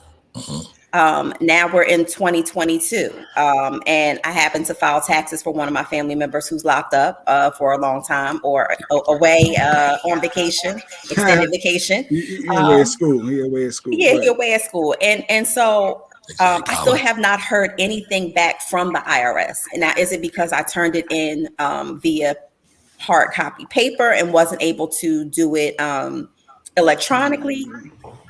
Are they that backed up? This has been, I would say, at least 5 months, 6 months. Yeah, give it some time. The IRS is still processing tax returns for 2019. Okay. So you locked up. You still supposed to get that bread, Kamari? You still supposed to get money? They wrote it in the law. They wrote it in the law. Wow, so everybody that's locked down, when they get out, they get all that back money. No, they should be getting their stimulus now. They're actually entitled to it now. Who they gonna send it? Where they gonna send it? Yeah, is it gonna be on their books? They can get a Cash App account. Cash App. In jail? Yeah. Cash App account. Listen, they got cell phones in jail. They got all kinds of stuff going in jail. And as long as you have your person's information to set up a Cash App account, there's nothing that they do to verify. You have to have an email address and a cell phone. And Social Security number. And Social Security number, yeah. Yep. So it's possible. Good morning, it's possible. Okay, so I shouldn't be worried, is what you're saying, is because the IRS is definitely backed up. The IRS is backed up. I have clients now from 2019 whose taxes still have not been processed. Yeah, Stacy got it. Let me work this out because I don't know. I got everything turned off. You sound like a Ron G mixtape right now. I don't know how to fit. All right, y'all keep talking. I'm gonna get out of here and I'll be back because there's something. I turned everything off. It's the media room. Is the IG, I think. No, it's not mine. Yeah. All right, go ahead, try. Do what you gotta do. I don't know what the. I turned everything off. Yeah, mine is. And now I don't hear. Now I don't hear it. I don't hear it. Whatever you just did. Whatever we just did. I didn't do anything. Well, Shawn, who did something? I didn't do nothing. My hands are in my lap. Nice. That's good. That's what I'm talking about. From 2019 being processed. That's what I'm talking about. When your hands are in your lap, that changes everything. That changes the game right there. All right, well. So now I hear a slight echo. Oh, it's back. No, I hear a slight one. But then I just heard her. This is weird. I don't have anything. Do you hear it on my end? Are you just trying to show off? Because normally your shit. No, it is. But you know what? I was like, not in 2022. Well, said it ain't gonna be me today. It ain't gonna be me today. Fix your shit. Fix your shit. All right. Do we have any more questions? Or we're done with the questions. We can have some fun. You got some other topics you want to throw out there? Have Kamari. No. What did we have planned? There was We have I Don't Give AF. We have Lamar Odom and Taraji P. Oh, let's do the Lamar Odom because I think Jay Black has an opinion on that, and I want to know what you guys think. What is the Lamar Odom situation? Didn't he just snitch that he left? Yes. So he came out and said that he was actually dating Taraji P. Henson at the time, and they broke up because he fell in love with Chloe. Loser. You got the clip? Yes. Can you play the clip? No, that's the wrong No, one. not My that bad. one. That's how afterwards. But go ahead. Things ended with Taraji because me being an immature punk. I didn't know how to tell her that I was falling in love with another woman named Khloe Kardashian. Yeah.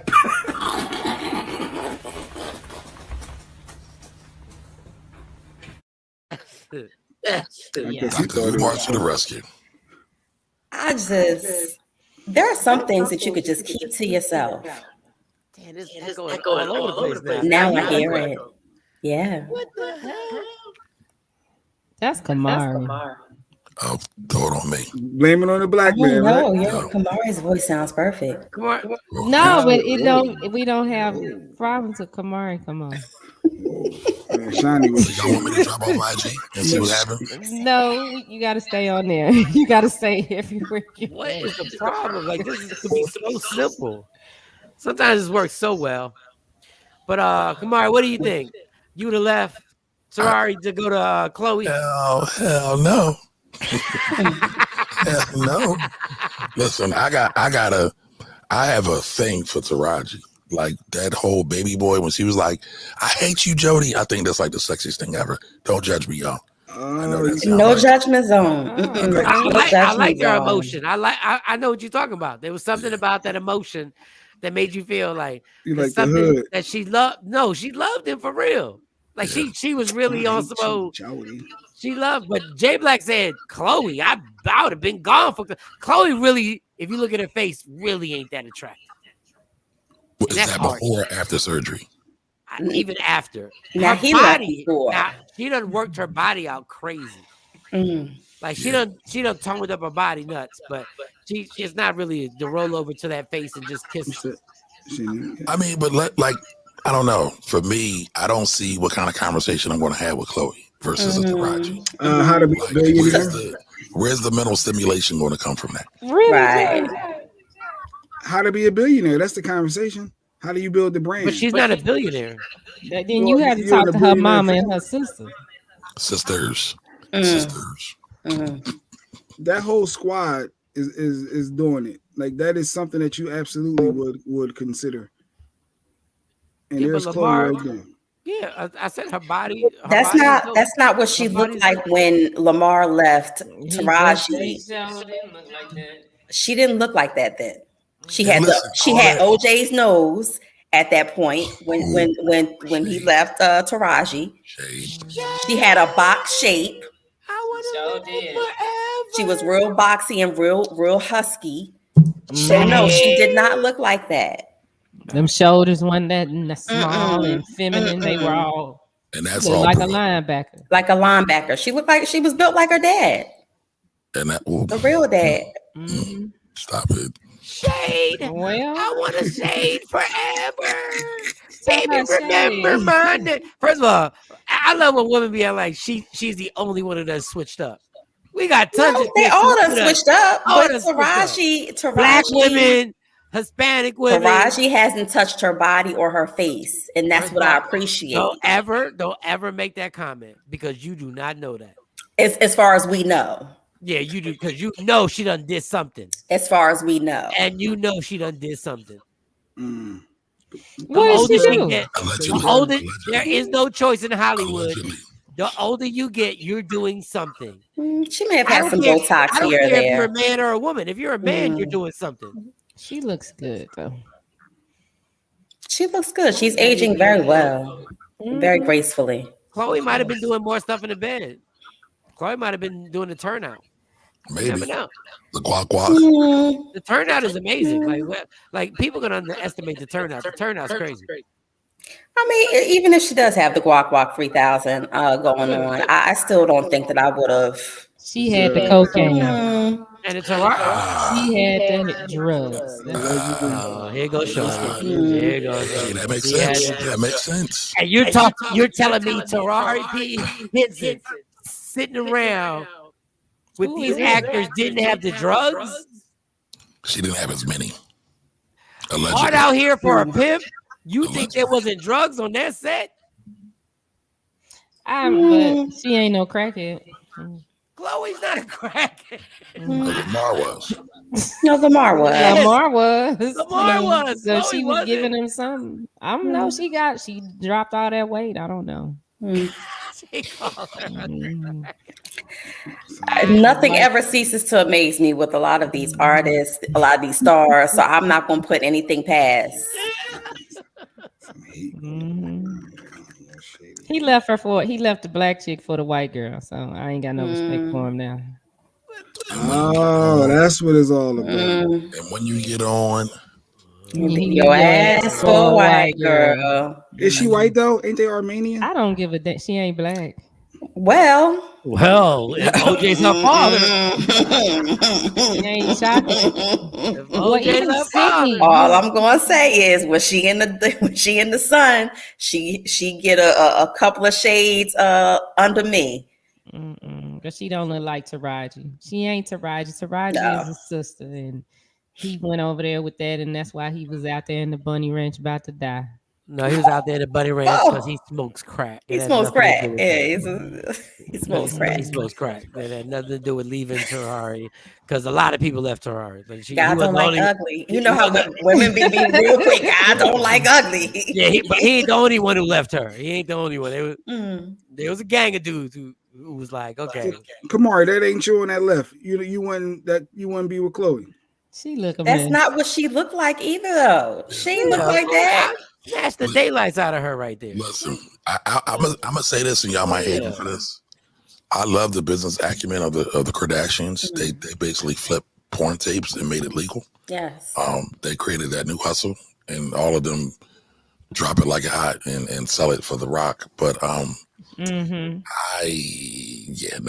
leave Taraji. My Jody is always love of my life. I wouldn't have married either. I wouldn't have married either one of them. Well, I mean, Shorty Doo-Wop just hit a point. She said that Lamar wasn't actually a starting player at the time on the Lakers either. Like he wasn't like the star. He wasn't a Kobe. Yeah, he wasn't. He wasn't a Shaq. Tasha, he won championships in LA. Stop.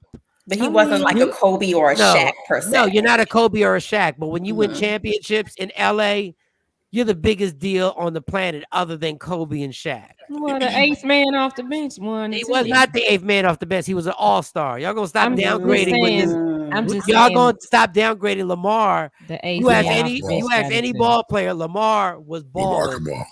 Lamar Odom was balling. They don't win a championship if Lamar Odom's not on that team. Y'all not gonna downplay Lamar. No, y'all not. He got to have his crack. Yes, it's a drug addiction. Perform. It's a drug addiction. Everybody got Whitney had to have her crack too. And I don't want to addiction shame either. So these are all drugs. It happens. He's still on crack or he stopped? No, it looks like he got himself together now. I don't know. He was on drink. He was drugs and porn after the breakup. Yeah, porn seems to be almost harder than crack, honestly. Well, he was with the family that made it legal, like Kamari said. He flipped it. Why do y'all blame the Kardashians for everybody's problems, y'all? That's what Kamari said. Why do y'all always? It's such the easiest scapegoat ever. Like I didn't blame them for all the problems. Yeah, like it's something about them that I don't know. When they hook up with them, go crazy. Who? I don't know about Taraji. What's wrong with Taraji? She's a pretty girl. She's not. No, she's pretty. She's you just don't like Jay. Just don't like chocolate women. That's all. She ain't like. That's why he like Chloe because she white. He just like white girls. He don't even. Always. That's all. He's talking about she look all right. That is a beautiful woman. Shawty got the knives out. She cutting. I'm glad you brought that point to it's 2022. I thought that the hate was going to stop against chocolate women. So she's not chocolate. And I have nothing. She was. What is she then? What is she, Jay Black? She's brown. She's brown skin. She ain't the shade of women she you lighter than you. Don't you know the brown skin? She's a pretty girl, but I'm not saying she. I mean, she's pretty. Yeah. She's pretty. She's the roundaway girl. I would shoot my shot if I was, I would too. Chloe is like, Jay, don't get cussed out. I'm just talking for the realness for the people I did. But it's all right because Taraji would see through Jay's BS, so he get cut down real quick. Chloe look like she get a little sweaty. Like Chloe, like she gets sweaty. Like she's like a sweaty bitch. Like you can tell, like when she gets sweaty, you're not really like feeling her. Neither one of them, like honestly, that's what Jay like though. Neither one of them is stunning. Chloe, I think Taraji's stunning. I don't know about y'all, but you're right. It's all subjective. Like I've always said, it's all subjective. I think right there she is beautiful right there. I think she I would kiss her on her mouth and I would introduce her to my mom. Listen, and that's the refined Yeah, she Go smells back good to right there. Boy, her first joint. She was Yeah. cute in there. She was pretty in there. Jody, my Jody. I do like the little hoodness in it, like the hood part of that. Jody, my Jody. I can't pick Chloe over her. I can't. I can't. Chloe. Taraji looked like she'll bring fried chicken wrapped up in foil in her bag for you. Yep. Chloe can't do that. Well, thank you for the diabetes, but anyway, listen. Well, no, Chloe might bring a potato salad with the raisins in it. But clammy Chloe just looked like she clammy, like her feet be Taraji's clammy. net worth $25 million. And we're good. What I need, once you hit 25 million, I don't need to talk about anything. I don't care if the next chick is worth 60 billion. We're good at 25 million. We're not running through this. We're gonna be good. I'm supporting you. 50 million. Yeah, I'm supporting you. So Dave Let me tell you something, Jay Chappelle Black, even and let me be clear when I say this to you. Chloe will never be better than Taraji on Taraji's worst day. Who said that? Never. Wait, you saying for looks, or you saying just overall? Overall, period. Overall. Yeah, but Shawnee, you're not looking at them the way we're looking at them. You're I not mean, maybe there was some kind of spiritual connection. What? Who? With Lamar and Chloe. No, honestly, he likes talking. like a lot of people really don't want to admit to this, but there was a relationship between her and Lamar that was just different. Didn't work out, but you know what I'm saying? Well, maybe they ought to get back together. Oh, Natasha, why? Jody, my Jody, like that hood. No. That wasn't a toxic relationship. She was fighting him. That's talking about Jody. He's talking about in because he like baby boy. No, Jody. No, Jody. Let's be real. Jody wasn't shit. Yvette was her name in there. Yeah, Yvette. Jody. Let's be real, y'all. And baby boy, Jody really wasn't shit. Like she was really trying to hold this dude down. Like she was really like, "Don't you bring nothing home." Don't you be Jody? Why would you have sex with them? And then she let some dudes let Snoop sleep over and stay in the house. No, but that was after Jody couldn't stop going to the strip club and knocking off chicks raw. Like in her car, right? In her car. In her car. Two wrongs don't make it right. Two wrongs don't make it right. No, if he would have been living there with her, Snoop Dogg would have never knocked down the little boy's tents. It's ironic. Snoop Dogg knocked down the tents of the little boy, and then he stomped on the skyscrapers in New York. Like there's something about stomping on shit that I don't like. New York. That's funny. No, I think I like her. I think I don't, she's not my favorite, but I think I like her. I really do. Who's your favorite? I'm trying to think who's my favorite. I know one. I know that. Maya's one of your favorites. I think she's one of my favorites. I think Megan Good. Megan Good is one of your favorites. Well, she ain't gotta go to church no more, so she free. I ain't gotta go to church no damn more. Y'all ain't right. Gotta go to church no damn more. I ain't a sinner. I don't. What? Y'all ain't right. Oh Lord. I think Megan Good is amazing. There was another story that we had. What was the other story? The other story, and we got Pilar in how much time? Because I need to smoke. We got about 20 minutes. About 20 minutes. Okay. Well, she's coming. Yeah. So what was the other one? The other story was this. That was a sad story. That was the girl that got shot. She busted the window and got shot. Oh yeah, that was crazy. Oh, you know what? But that was crazy. She actually get shot. I saw the gunfire. I don't know if she got shot. You got that clip, Shawnee? Yeah, I have it.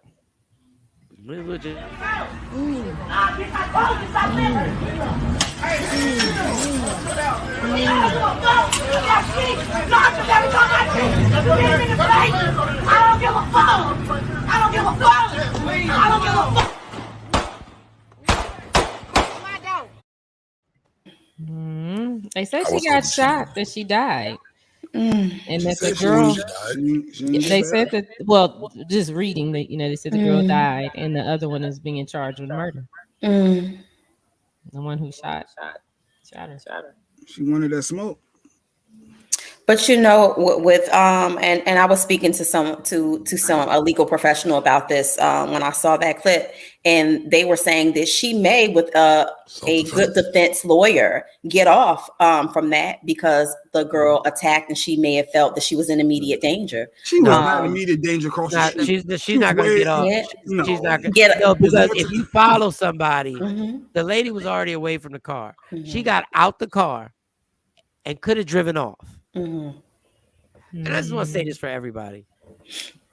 I'm so tired of us, like, we're so slaves to hotheads. Everybody thinks it's so dope to bash the champagne bottle against the car and risk your life. That girl's not getting off. And then you stand over like it's a movie. You walk, you in no duress, and you just stand over and you just bust off on somebody because they banged the champagne bottle on your car.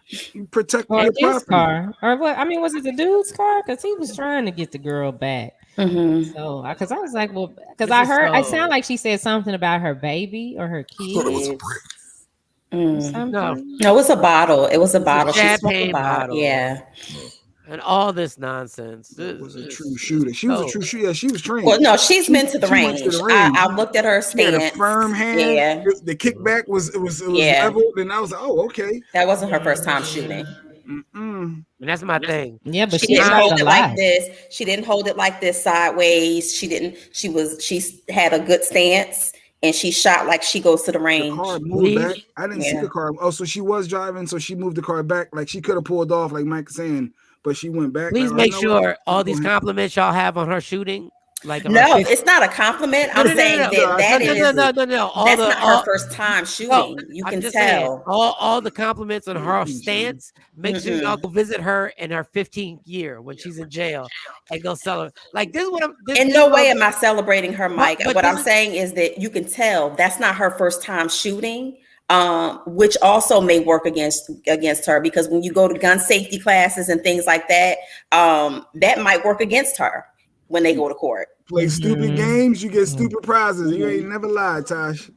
The problem is, so the one person died. She probably got it better off because you're gonna be stuck in jail for the next 15 years of your life.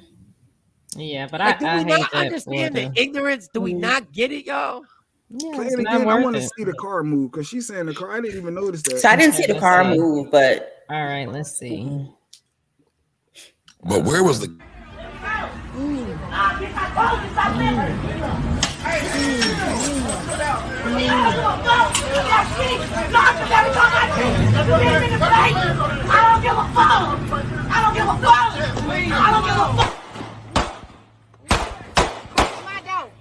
She's going to jail for a long time. I didn't see the car move. Where she came from. I think it was the other car moving and the camera moving at the same time. So I didn't see where, and I didn't see where she came out of. All we had was that clip to go on when we were discussing it, and so I didn't see the car move back or where she moved the car back and she got out. How that happened, I didn't even see how she got out the car. Leah Fraser. And the problem is with that clip, we only got that little one sliver. We don't know what happened 30 seconds, 5 minutes before. Well, we do know, Kamari, in that moment, her life wasn't in jeopardy in that moment when she started. So it's what you feel. So when you go to court and you start to talk about the defense, I'm saying the defense part. When you start building a defense, it's how you felt in that moment is what they use. And she may say, I felt my life was threatened. I felt like I couldn't run anywhere. I felt like I couldn't get anywhere. And in the chaos, this is what she walked out. She walked out before that's going to matter. She walked out of her car. But we don't know that. Or from around the corner. Watch the video. And she stood like this and shot and killed somebody. Potentially.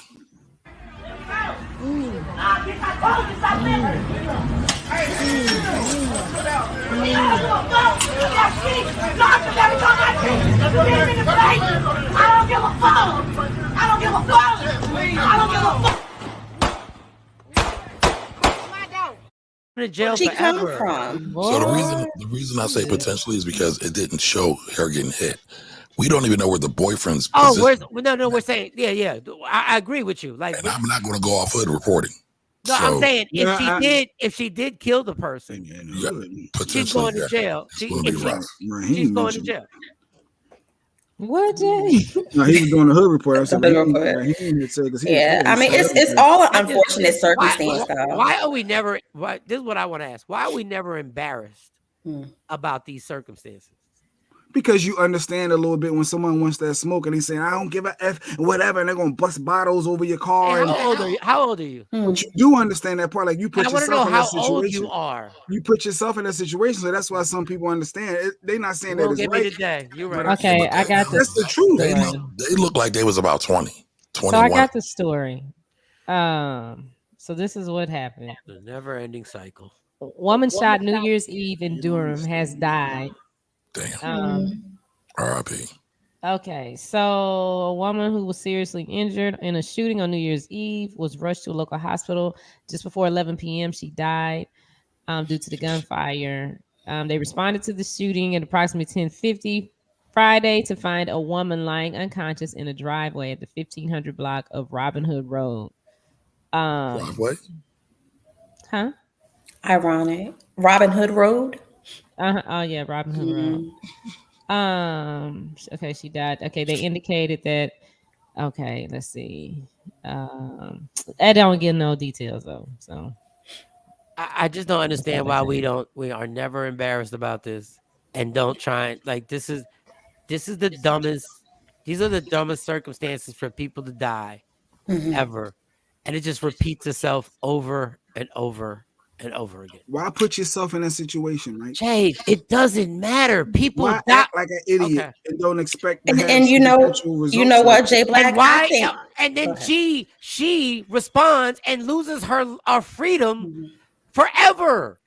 Don't so put who yourself won? in that Jay. Okay, so situation. Jay, who won? Just Who don't won? do that. No, who won? No, they both lose. But I'm just saying. But why put yourself in that situation? I get. I can see how things escalate if you bring in that drama. Like she said, Tasha said earlier, the stupid you playing stupid games, with you jeopardizing your own life. You putting your life in jeopardy. Why? Jay, you're missing my whole point is why are we not embarrassed about people risking their freedom and their lives for smoke? That is the dumbest thing ever. So my word is not embarrassed. Both these people do it.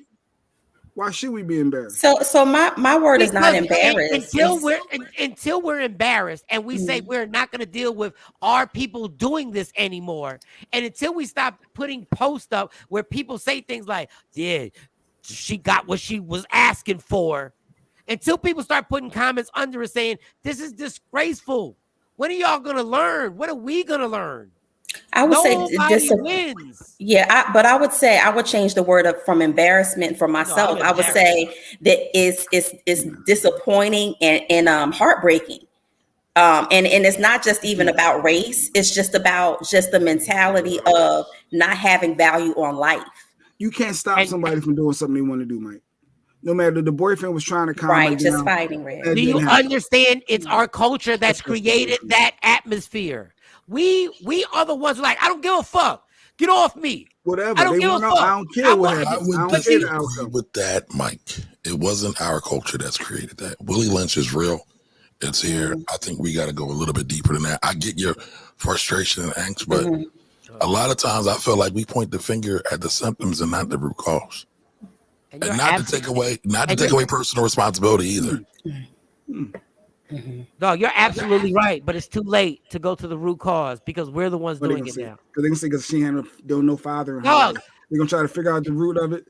No, the root, Jay. The root of it is that we have glamorized every violent thing in our culture.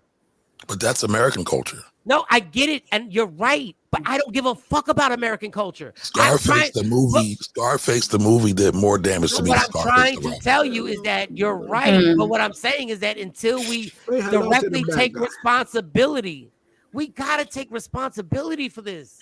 Because all that we can point everything out and we can dissect it. It ain't never gonna change. If I don't want that smoke, I'm not gonna put myself in that situation. If I put myself in that situation, whatever happens, happens. So Jay, when you're angry, you're angry. I'm sure in the heat of the moment or whatever made her that angry to take the bottle and just spaz out like that. You know what made her that angry? Fucking liquor. It may have been, but what I'm saying is, in no way did she ever probably think that another woman was going to pull out a gun. The most she probably thought that was going to happen. The most that she probably thought that was going to happen was that they was probably going to shoot the one. It was probably going to be, just the generic fighting or whatever, hair pulling. Yes. But she probably never thought that popping off like that was going to get her shot and killed. So this is what happened. So the black SUV that rolls up, I found the story. That's the police. The police chief is on administrative leave now because he shot his weapon first. Wait, who did the cop shoot at? That black SUV that was coming around the corner in front of the white car. So yeah, this was in Arkansas. So the girl that had the gun, is she's the girlfriend, baby mama. The girl that she was shooting at is the side chick. Say this again. Say this again. I know, right?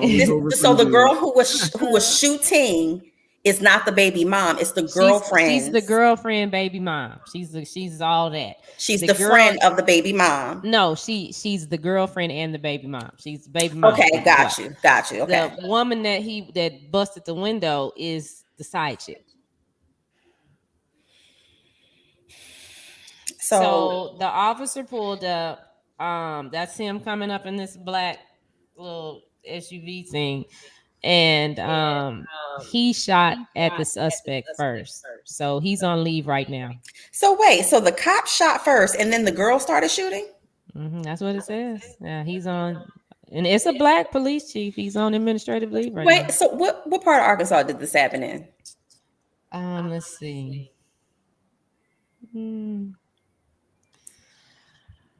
Can we just all? Because you said black police chief. Can we? Can we at least agree on the ignorance of this situation? It is completely ignorant. It's confusing too. So I don't know. The mayor of the city is Frank Scott Jr., whatever city that is. So the other dynamic to that, because we're starting to get more layers, is that also may help the shooter's defense again, because if someone shot first. Yo, I think Mo wanted to be a lawyer. No, so clear transparency. I actually did want to be an attorney, and I did. That was my first internship. Was at a law firm. But it's not going to help because the person who shot first is already on leave, so he's going to get in trouble, and they're going to lump you right in with shooting an innocent person. So the thing is, that's only if they're tried together. They're not going to be tried together. Oh, they will be. They're not going to be. Not if they ask not to be they're not going to be co-defendants. And I don't think the window broke, by the way. I don't even care. Like, y'all are missing the entire point. Like, y'all are like missing the entire point of I'm just saying. I'm saying this is an everyday occurrence. It is. Okay.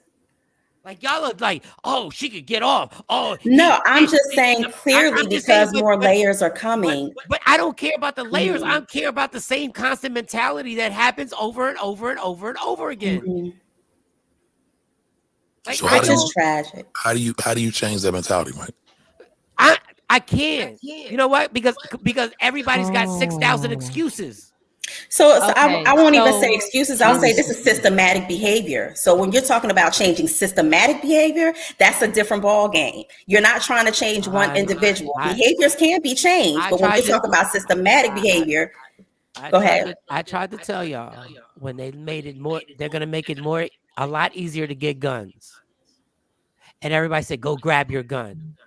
And I told y'all, when y'all grab these guns and they make it easy, that after you shoot, they're going to make it impossible for you to prove your right of self-defense. It's just another scheme to get more black people, to kill more black people, more Hispanic people. Gun laws are not for us. No, but this is what I've been trying to say. Nobody ever wants to stop and think this violence, if it's not going to stop with us, it's just going to, this whole routine is just going to go on and on and on. So I'm tired of wearing t-shirts. I'm tired of being sad on Instagram. So grab your guns. Go get it. So I don't think that that's the answer either. But when you're talking about legislature and guns, those laws that are put into place from state to state are not for us. Regardless of how you slice it, they're not for us. They set up. Go ahead. Go ahead. No. But I will say that I'm not for or against. Because I do understand where gun laws are needed. I do understand where guns in some situations may help protect. But when you're talking about, again, going back to a systematic problem, it's deeper than just having legal access to a gun. It's deeper. We literally There's some good news to this story. Nobody died. Okay, Oh, wow. so what happened? The girlfriend shot first. I feel like I'm on an emotional roller coaster. Yeah, I know. So the girlfriend shot first. So the Told you about this officer before. saw the fight happening, and that's why he started driving over there. As he was getting out of the car, that's when the girlfriend shot. So he pulled his gun out and shot, and he hit an innocent bystander who's in the hospital recovering. The girlfriend is being charged with some kind of battery. I can't remember what it said, but it's some kind of battery. So nobody died. And the 22-year-old little girl that was just there, young lady, she's recovering in the hospital. So I'm shocked that it's just that, because what about inciting a riot? Like normally it'd be like a whole bunch of charges along with that one assault Yeah, with the firearm. Tosh, Thank God. Listen, Tosh, listen. When she said, "Do you remember the double homicide when the neighbors were mad over the snow in PA?" It's not just Yes. us. This is what I want to remind y'all. I don't give a fuck about them. I give a fuck about us. I don't need you to point out all the times white people did this to them. Our concern is us. But I think the magnifying glass is always put on, a big emphasis is put on the crime that we do to make it exacerbated, like that we are the owners and occupiers of this violence. And so that's why I keep going back to systematic, because it's not just us. We didn't start this. It is systematic. We've known it's systematic for 400 years. We get it. It's systematic. You're absolutely right. Now what? I mean, well, we get it, but they don't get it. And then, What I'm saying, for us, at a certain point, we got to get in a cubbyhole and be like, yo, we can't do this to us anymore. Oh, yeah, but it's systematic. They've been doing this for, yes. So, right. and when I use systematic, I say that with such a global viewpoint, because there's so many things that go up under that umbrella. And so the bigger thing is, where do you start? What point do you start with under the umbrella? Therapy. Everybody needs therapy. And even as a community, we don't talk about that at all. No, you want the smoke, you want drama, you gonna get it. Yep. Changing the way that we look at, changing the way that we deal with trauma, changing the way that we deal with environmental trauma, just for starters. But I ain't gonna get on my soapbox with everything for that. But then at the same time, we are fascinated with watching Power and Black Mafia Family. Like at the same time, we love this gangster shit. But we know that ain't real, right? It is real. Black Mafia Family is a true story. But I think Kamari said it earlier in regards to Scarface versus Scarface. Big Meech's son is playing him. I mean, but nobody does anything to stop it. That's the thing. It's all glorified. Like if there wasn't a side, like if with that situation, if we didn't glorify being a side chick so much, then maybe this whole situation wouldn't have happened. I mean, if we didn't glorify, violence and I'm gonna shoot you if you say something to me, then it wouldn't happen. But nobody is teaching that. Nobody knows how to just walk away, just be like, okay, whatever. But it's not just about the side chick, right? I think, and I'm not trying to put anybody down, right? Violence is a part of America's DNA. America is one of the most, let me be factual, the United States of America is one of the most violent places on the planet. The story that it narrates is totally different, though. The story that is narrated and portrayed is that it's the land of prosperity and opportunity, which is also true. And the free. But the whole thing, the whole time has been one big hypocrisy. So I don't think you can't separate the two. And we always glorify violence. It's been a part of us since we've been watching cartoons, since the Westerns back in the day. It's embedded in us. And if we don't do anything to change the culture, it's just going to continue to perpetuate. We got 40-year-olds who are still co-signing the violence that goes on in our entertainment. 40-year-olds who are living in the suburbs.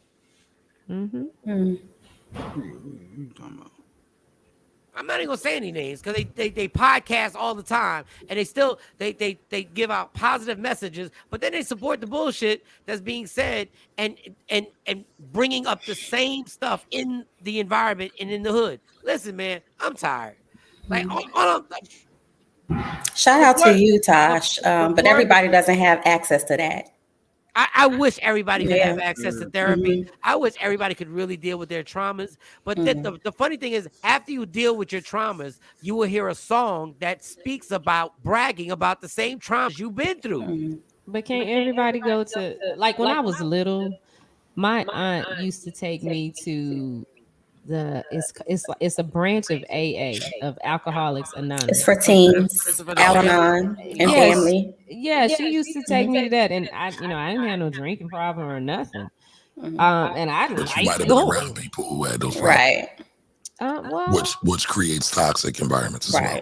I guess so. Not my mom, but I enjoy going. I mean, I made friends. I like talking to people anyway. But so can't adults just go there for therapy? Because we didn't talk about alcohol. Like they didn't. I don't remember them talking to me about alcoholism. We just talked. So Al-Anon is not just, I mean, it's for not just for children, but it's for family members of people who have addiction, right? So when you're talking about organizations like that, there are more support factors that help you cope. And more so like an outlet or a safe space to speak about some of the things that you've seen or need to maybe process through because you don't have an understanding of addiction. And trying to help you understand the person or your loved one who has addiction too. So, those are what those organizations are for and based on.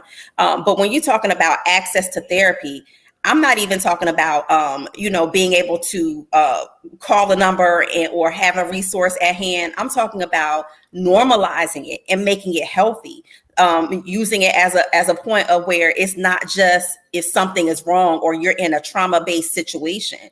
We need to normalize therapy as a just the way you go to the doctor and get your checkup to make sure your everything inside is working well. Is the same way we need to normalize going to see a therapist and making sure that your mental health and your mental well-being is okay. And we have not even gotten to that point, especially in our culture. Look, everything, even our safe places, which were the church, got infiltrated by people wanting to be part of society. Well, they fighting in the church, and churches is all. And I don't want to go there. I don't want to go there. It went from people having respect to people deciding if I want people in the church, I gotta let them dress and wear what they want to wear. Okay, cool. So it turned into a club. Because we can't have any standards. Like we need to always bring it to what's comfortable for us. There should have been. The church is closed. Yeah. Like I mean, that's such a nuanced thing, Mike. I mean, no, it's not. I don't think it's a nuanced thing because that's why I do respect the Muslim religion. That's why I do respect the Muslims of Philadelphia. Never mind. But I'm not gonna get too deep into it. Kamari want that smoke. He want that smoke. The way they dress. I have respect for all religions, right? But when you dig down into all of the roots of all the religions, all the Abrahamic religions, a lot of them are based off of trauma, exploitation, and slavery. I honestly agree with you. But that was our. But even during the civil rights movement, that was our one escape, where we put standards up. And I'm not saying it was perfect because nothing being run by human beings is going to be perfect. It's impossible. Right, but we're all flawed individuals. That's all I'm saying. It's y'all show, so I'm gonna shut up. Say it. Listen, you going back to civil rights. These issues have existed way before that. And you talking about folks getting dressed up. So what form of dress are we taking on? It's a European standard of form. So that's another form of oppression. No diss to people who like to wear suits. But if we're going to talk about it, let's talk about it, right? When the church folks got going, if we can go to Africa, we can talk there, we can talk here in the States. It was a form of oppression. So while the Black church has done a lot of good things in the community, the Black church is also produced from white supremacy. And so all of those things are still present to this day. We go into churches to this day, and they still got said. white Jesus on the wall. And I just said that. No, but you said there was this place of respect. So there was a place of respect where now we've turned a mega church into. If you've ever been to a mega church, I've been to mega churches. Okay, it's a nightclub. Not all of them. No, and shout out to Enon, my home church in Philadelphia. You're in Philadelphia. I'm talking about you can literally walk in with the same outfit you walked into the club with and walk right in there. Well, the Lord said, "Come as you are." So if you coming out from the nightclub and you want to come thank Him for everything He's done for you on Sunday, how many times we gonna use that? How many times we gonna come as you are? But that's real. That's come as you are, and that's the only way. Hold on, that's come as you are. That's come as you are. If that's the only way you can come. That's right. Sometimes God talk to you at the most inopportune times, and if that's how you come into church, but if you come as you are to manipulate the situation in the church, which I've seen it a gang of times. Everybody who comes in the sanctuary what is I'm saying is like everything that there is no safe space for us anymore. There's never been a safe space for us. Let's start there. But there needs to be, there should be, and every culture has a safe space. They do have their safe space, and we don't. And when we do, we infiltrate it because we can't just be like, okay, this is the safe space, y'all. Just let this, leave all the dirt out there. I'm just gonna say this: look up COINTELPRO. Say it again. Look up COINTELPRO.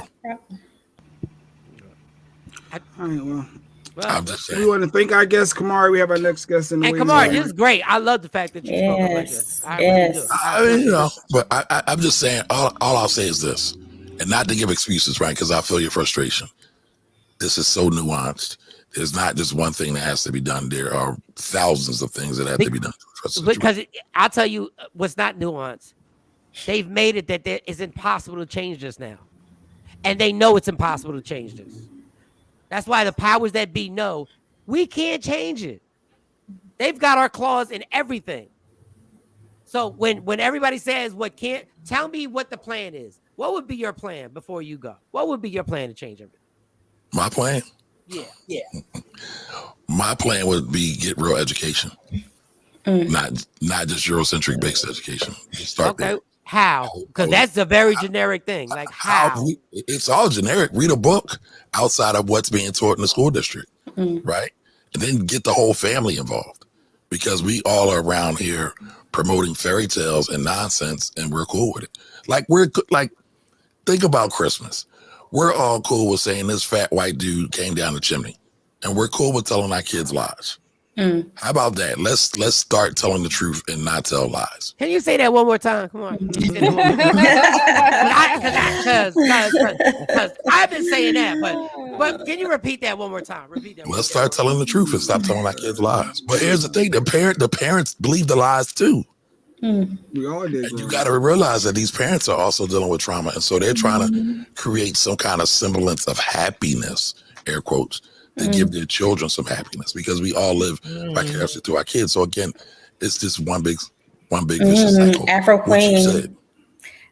And you have some people. Afro Queen says segregate schools again. You have I don't even. Still segregated. They never stop being segregated. yeah. Because we stop segregating. Right. Huh?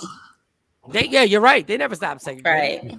The thing, and I know my you time. also have classism too, but I'm sorry. I'll just say this, and I'm going, y'all. We have to start educating ourselves. We can't rely on the system to educate ourselves. Malcolm X said, only a fool will send their children to their enemy to educate them. And that's what we do. And until we start really educating ourselves to educate our children, it will be a continuous cycle. But I'm off my rebel soapbox right now. It was appreciated. Get these tax laws together. Keep it us was appreciated. And I want that same smoke when you come back next week. I want the same thing. I want tax laws and rebels and the whole thing, dog. Last thing. The reason why I do talk about tax, though, is folks can get their own reparations by being more aggressive with tax. That's our way of reparations. So reclaiming some of my money. Well, right. Thank you. Kamari, thank you so much, man. Happy New Year. Happy 2020. Happy New Year, Kamari. We'll see you next week. How much time do we have before I take this black and mild break, y'all? None. We already late. We got to keep. You know, let's have go. no time.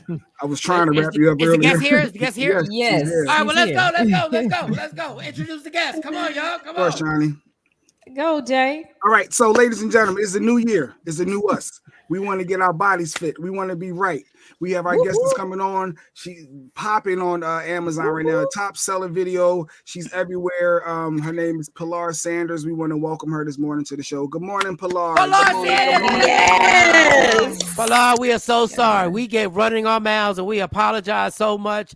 It is absolutely. First of all, how are you? Happy New Year. We can't hear you. You're muted. Because she turned it sideways too. Okay, yeah. Good. Okay, yeah.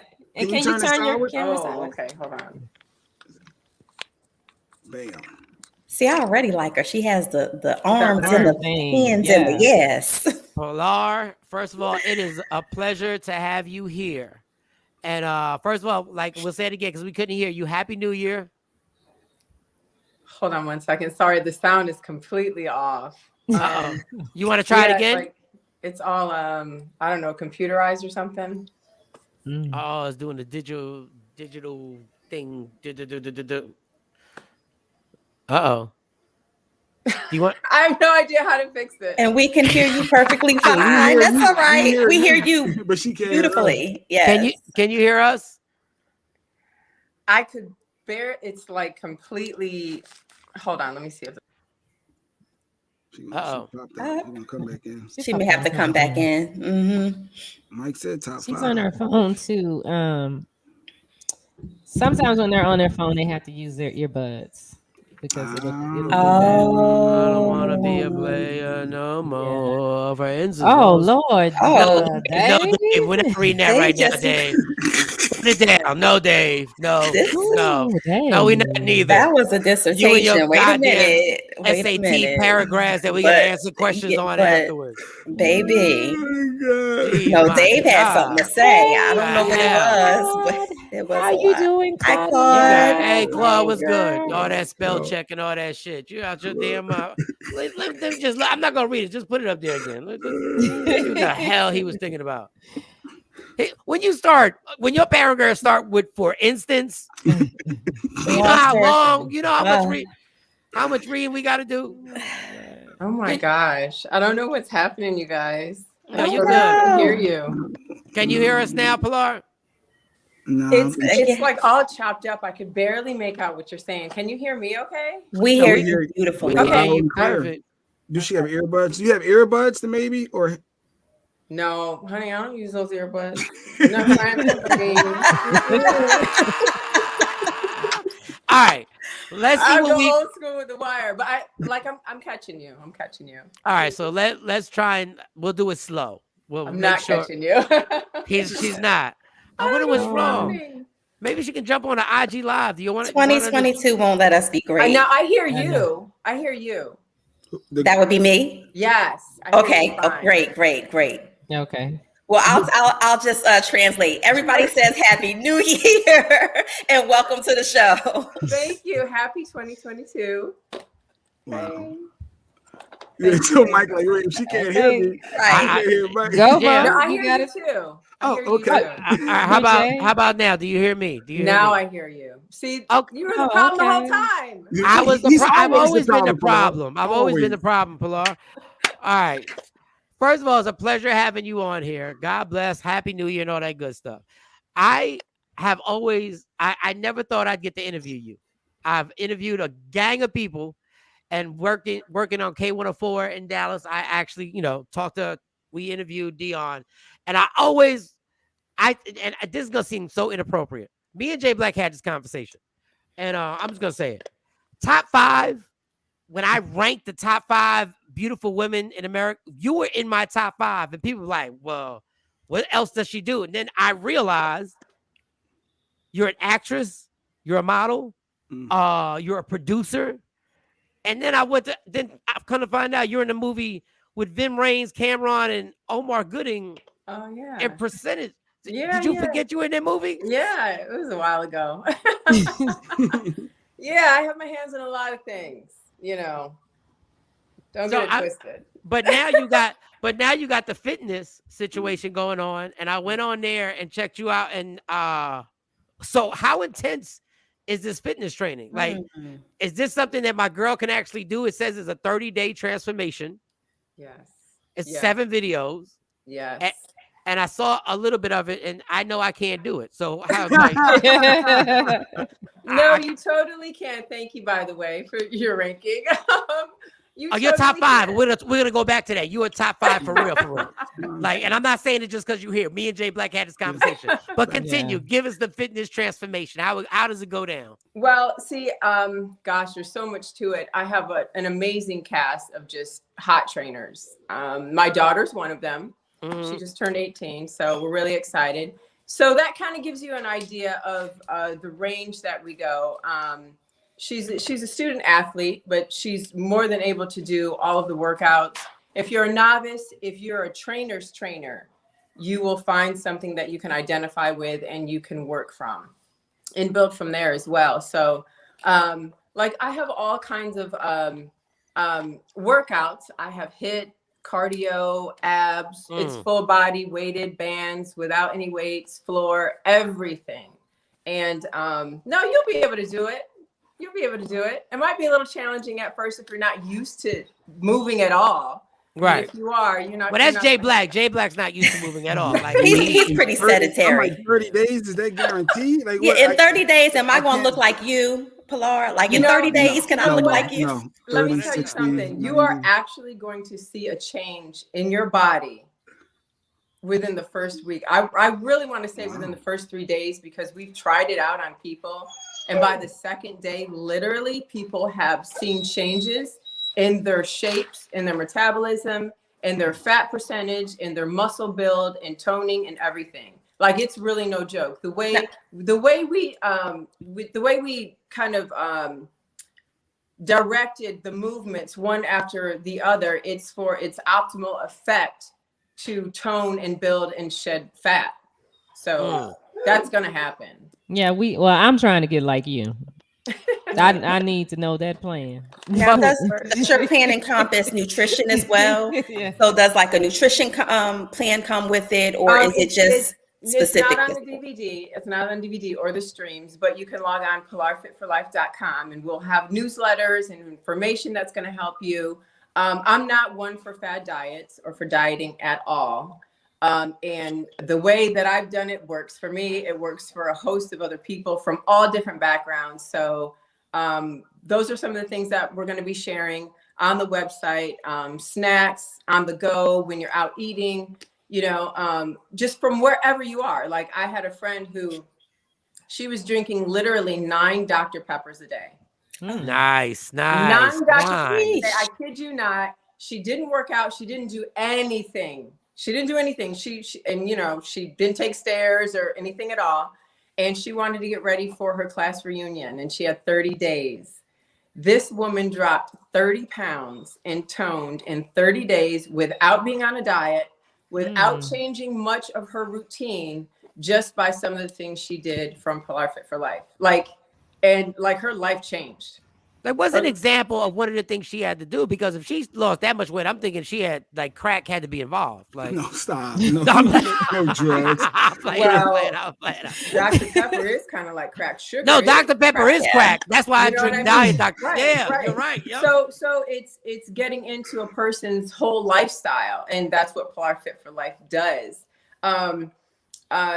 Just figuring out what your schedule is, your sleep schedule, your eating habits, your spiritual thing, I'm into feng shui. So to me, and I do a lot of energy work. I'm also a master Reiki healer. So, when I go into somebody, I go in, it's energy around the home. It's around what you do. It's what you think. It's what you listen to. And another amazing thing about Pilar Fit for Life fitness videos is that we have our own original music. The composer, The Key, helped me with, and it's all completely based and was created in 432 hertz, which is nature's healing tone, which that music gets right to the base of your cells. It creates happiness inside of your cells. So you're working out to music, you start to feel good, you start to think better, you're moving better, energy in your body that was stagnant is dissipating. You know, the energy in your mind, your thoughts are changing. The more you listen to the music, the more you do the workouts, literally the better your life becomes, because you begin to think different. You emit different energy. You attract different energy. You attract different people. So it's really a lifestyle change. So what about for women that they have hormone issues or they're going through menopause? Is this something that would work well for them, or are they going to have to do some other things? Definitely working out, moving, exercising is definitely something that women with hormonal issues need to do. I have a few friends in that stage as well. Actually, all stages. It doesn't even matter what age you are, because from your 20s to 30s to 40s, every decade is changing, literally. Again, on the website, we'll address these issues. You can leave your information and ask questions, but we'll have open forums where we'll discuss all of that stuff too, and just be there with free information for people, because that's what I'm here for. I like to help. So you provide support along the journey. You don't just Definitely. provide the resources, but you have the support too. Definitely. And you have access to all of the trainers that you see on the videos as well.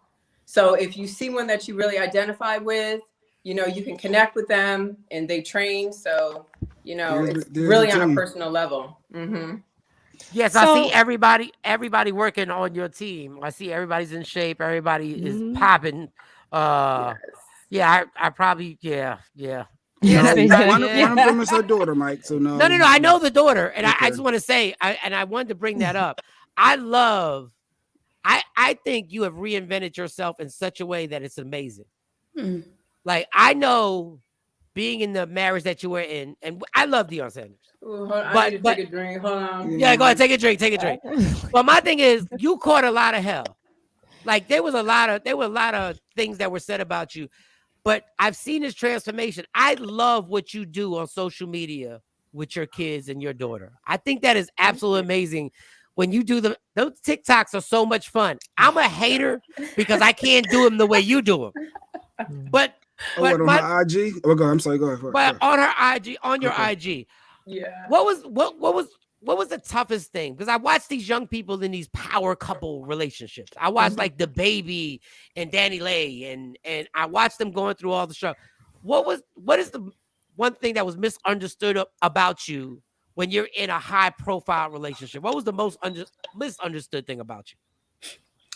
Well, probably everything. You know, I'm very private, and what you see on my IG is it really wasn't a transformation. That was really me. That's been me. I'm like a real kid mom. You know what I mean? Like, I was a house that even now, everyone comes to. You know what I mean? So I enjoy that. That's my real life. I didn't have a mic. So when you're part of a couple that doesn't have a mic, and you know, my concern and focus was about my family. It was about the health of my children and the well-being of them.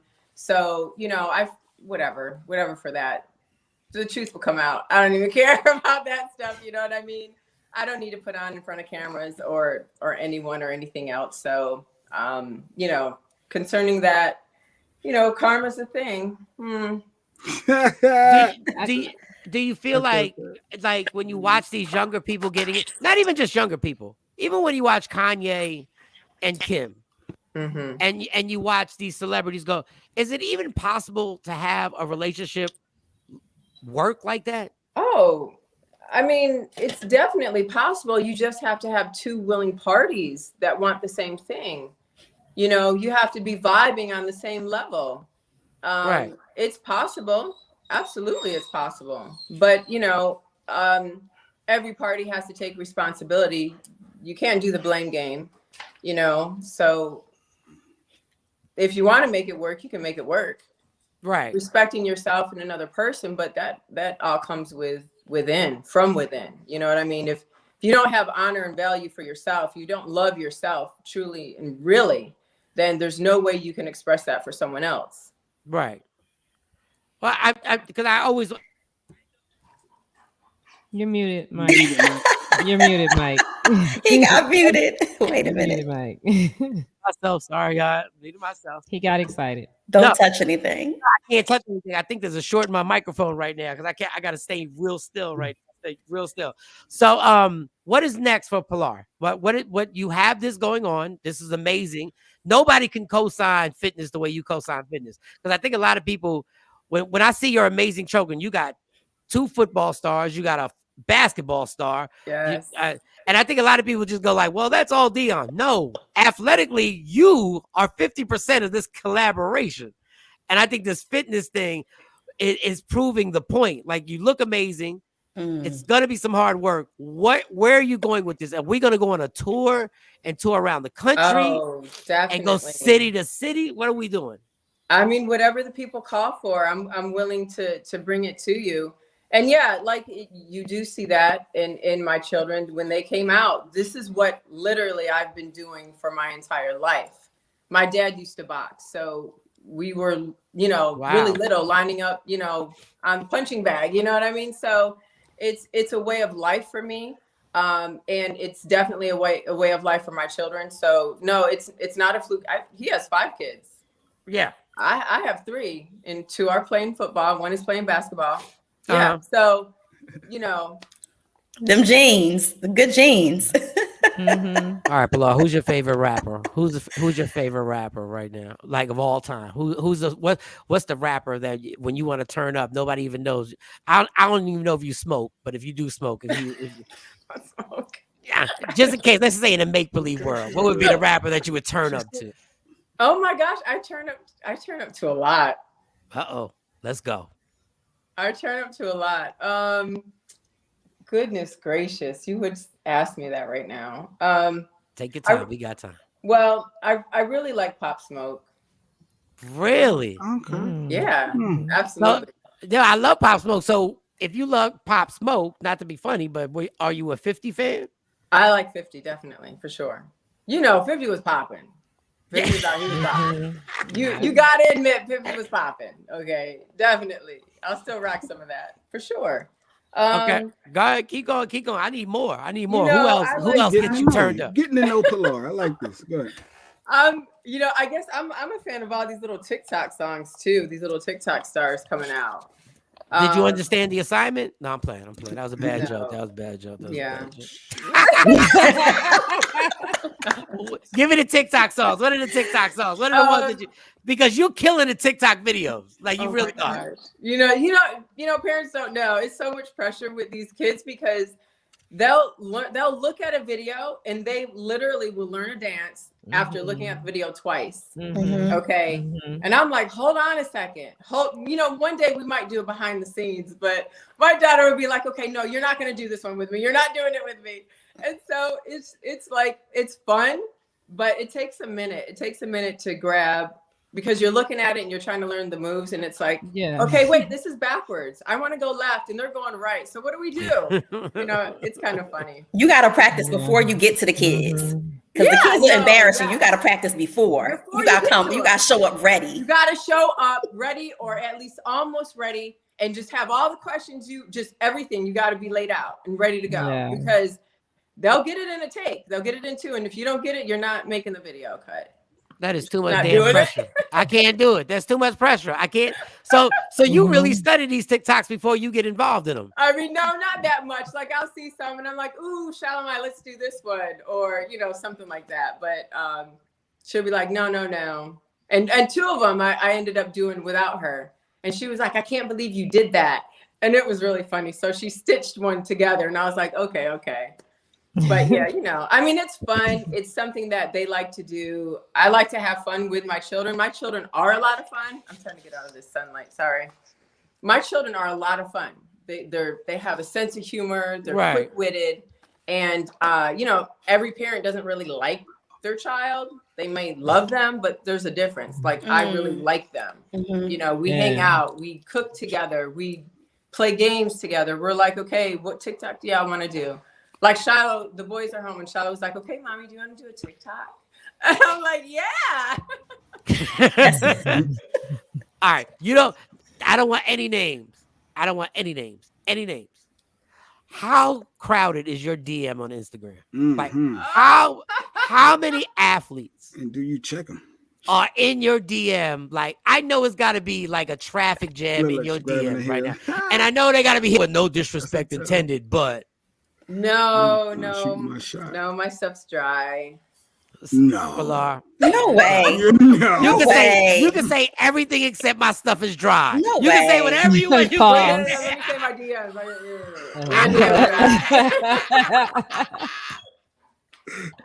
No, we don't want any names, but there's got to be. Are there some people who have slid up in your DM that even shocked you? That you like, God, for real? No, I don't get hit up like that at all.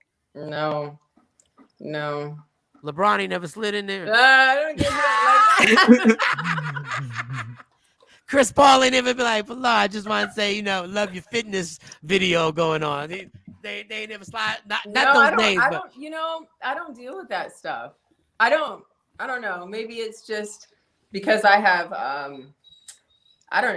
sons, bold sons, very protective sons. I don't know. The thing is that I will tell you this though. Whoever does try to step, it would have to be very strong. You have to have a lot of confidence to come into this circle. You gotta understand, like when I say my children are quick-witted and they don't hold their tongue, and when we get an audience, everything gets funnier. So there's a lot of layers before you get to me. There's a lot. So mama need love too, though, right? Mama needs to be able to. Mama need a life, yeah. Mama need a hug. She need a hug every once in a while. Yeah, but mama got standards. Yes. Mama has standards and mama has a focus right now. So I'm good with what we're doing with Pilar Fit for Life.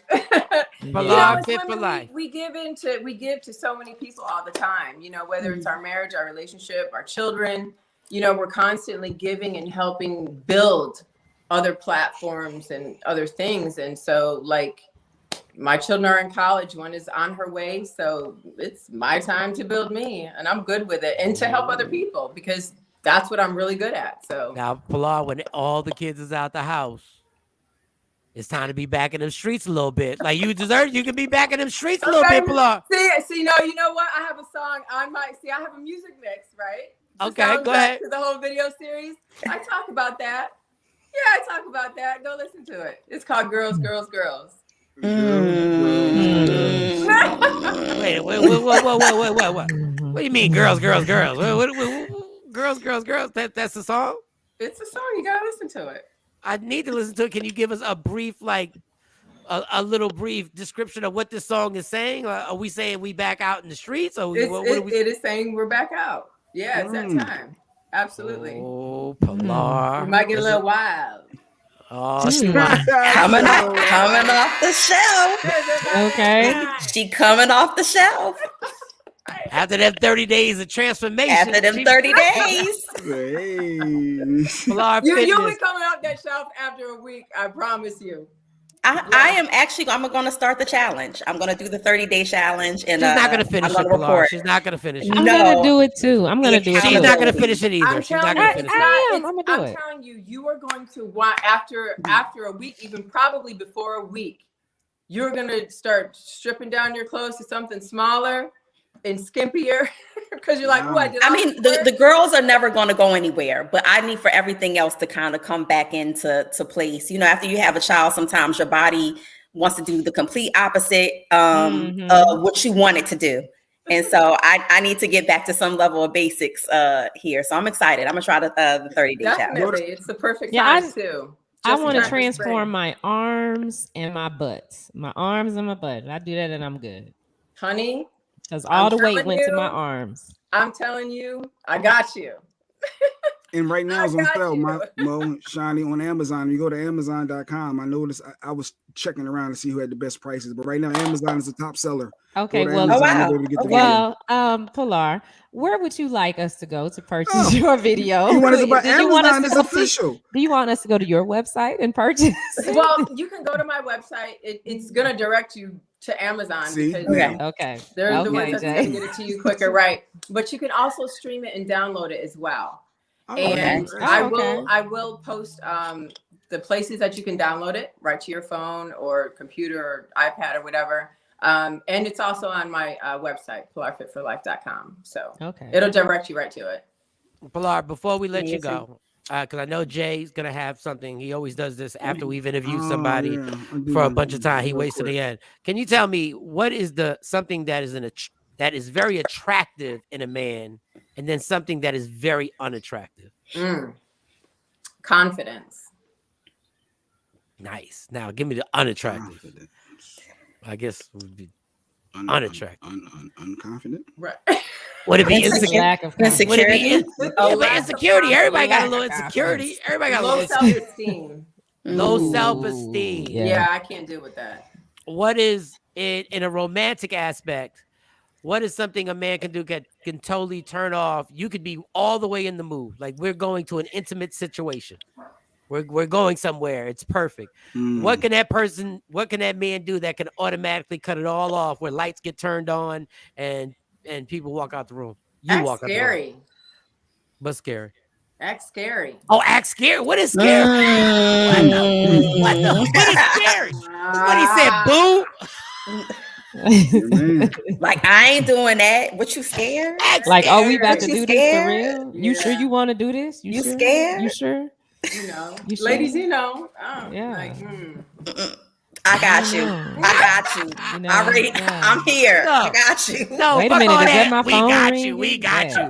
No, we don't got the rest of the audience don't got. What is act scary? The ladies know what she's talking about. Okay, well, they're more than just ladies listening and watching. You need to know. What is act scary? Don't get on this one. I mean, right.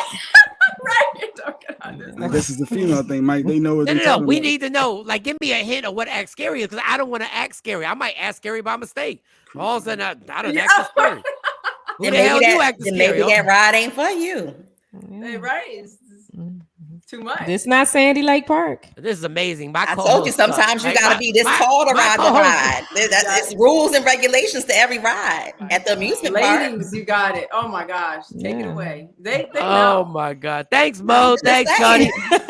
Thanks for making sure we didn't get the answer for everybody else. Good work, ladies. What we doing is we don't want to make men in general feel insecure. But I just want to let you. She's trying to let you know that sometimes there's rules and regulations to rides, and everybody don't meet that compliance. Everyone can't go. Well, everybody can't go. This is why 51% everybody of marriages, can't ride. This is why 51% of marriages end in divorce. Because y'all like, well, you just going to find out.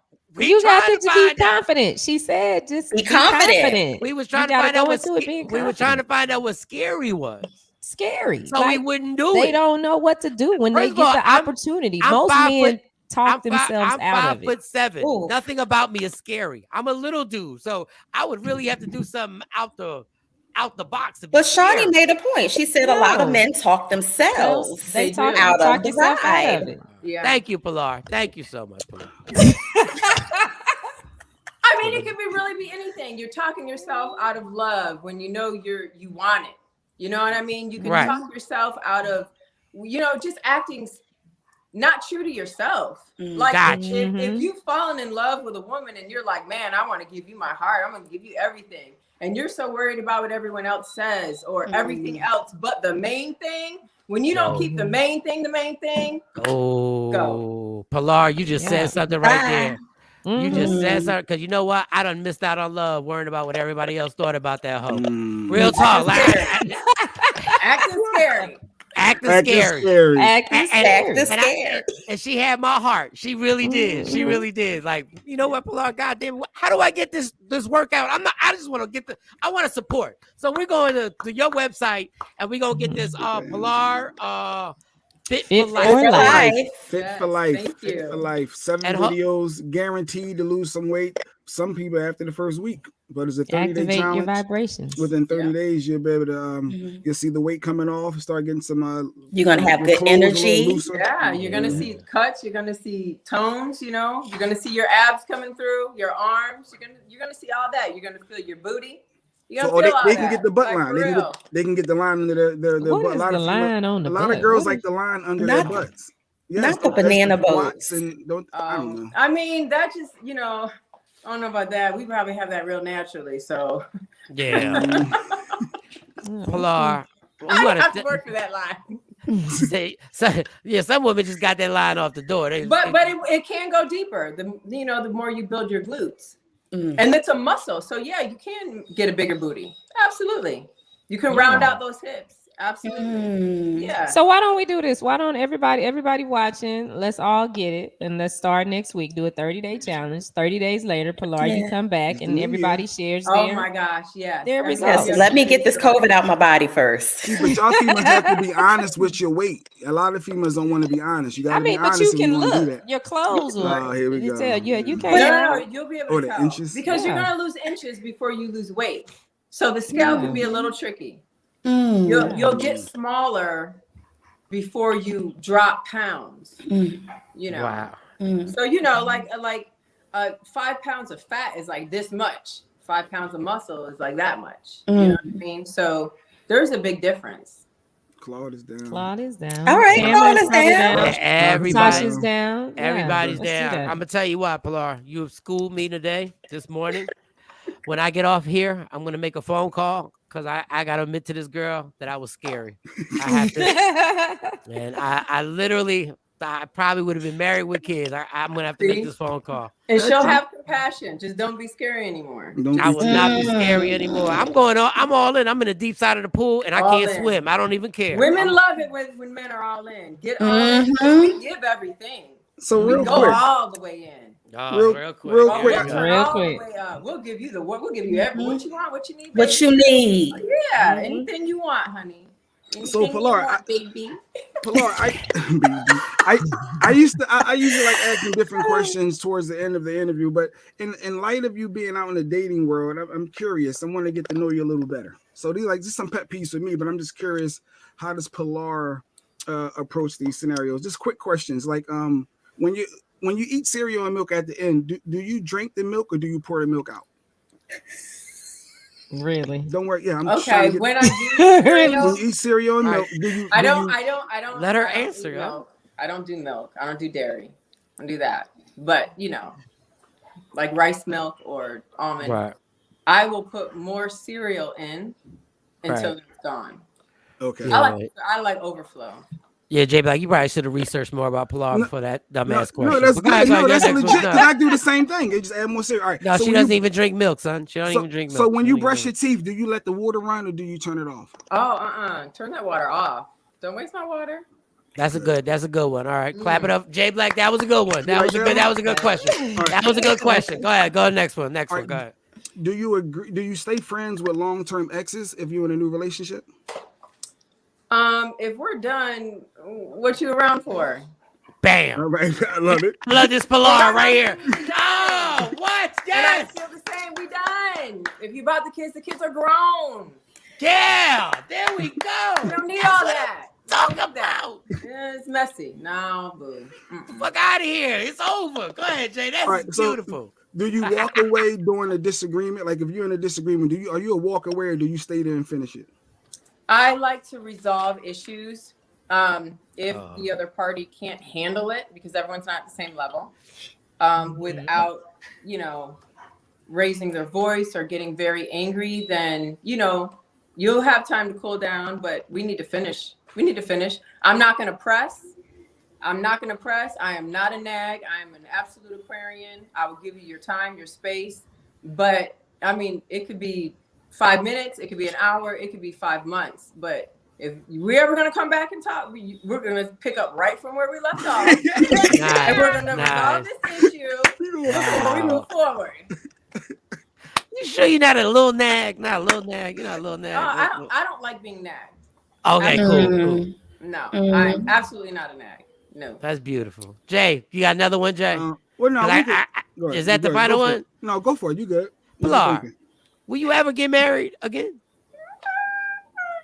It would have to be one really magnificent person to pull that one out of me. Like, it would be magic in the whole universe.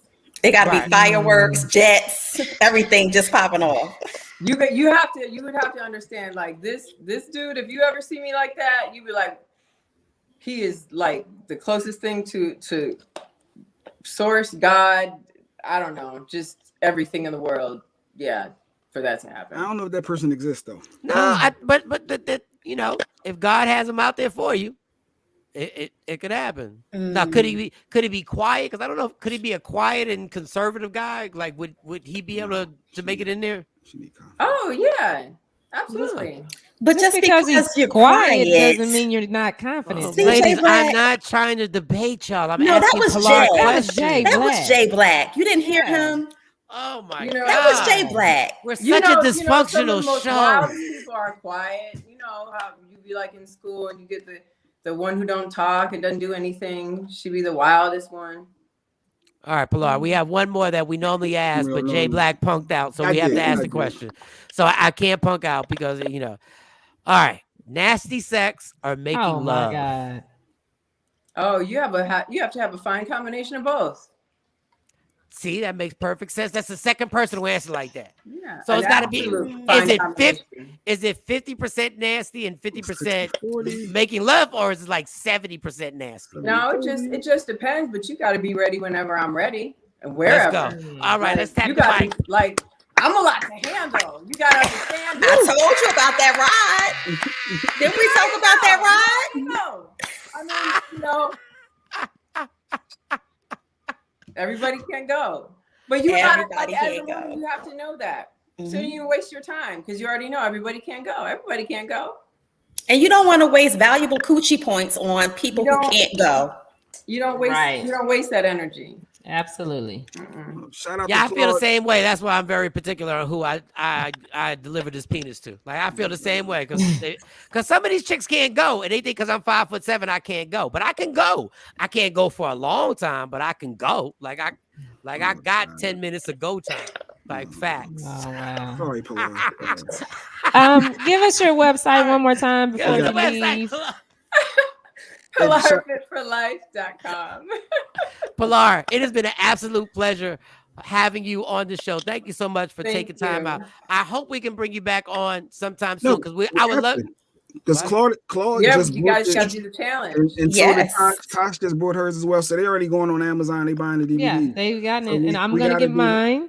So we can get started. Yep. So we'll come back in 30 days. So when we have you back, I just want to have your opinion on when we do Sexy Mo does something called Allegedly, and I would love. Oh, Mike, we can't hear you. You moving too much. Okay, go ahead, Mike. I'm back. So I would love to have you when Sexy does this thing called Allegedly, where she does her stories. I would love to have you on here if you could to just give your opinion on the stories. If we could have you come back on. Okay. I mean, everybody's doing it. She said, okay, AKA. We'll see. I don't know what that is, but all right.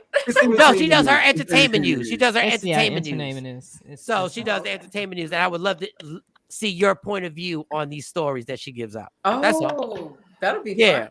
That's what I'm saying. So you come back because you ain't shy. No, you go because I know you go. So when we come back, your mind is only in one spot. Oh no, I'm not even talking about that. Girl, please. I would. You just made me say, "Girl, please." You just did girl, please. You just made me a grown ass man say, "Girl, please." What in God's green up? Pilar Sanders, thank y'all so much. Pilar Sanders, ladies. Yes.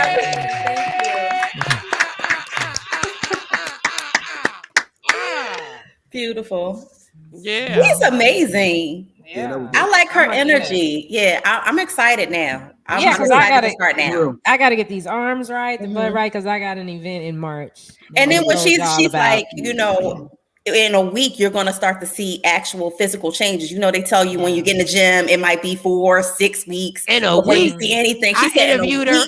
You're going to see some changes. We interviewed her for like 8 minutes, and I felt a physical change. Yes. Jesus, that was amazing. Yes, that was amazing. All right, y'all. I got to make this call. Call y'all right back. Let's take a quick break. Thank you to Pilar Sanders. A break. Oh, we're done? Yes, it's time to go. We're done. I wanted to talk about the interview. Oh, damn. We have to do that tomorrow. Tomorrow, Mike. So on tomorrow's show. The best interview of 2022. You're right. We'll recap. Get your ass up, Shawn. You a smart ass. Y'all all bunch of smart asses. We love our listeners, though. On tomorrow's show, we'll recap the best interview of 2022. Best interview of 2022.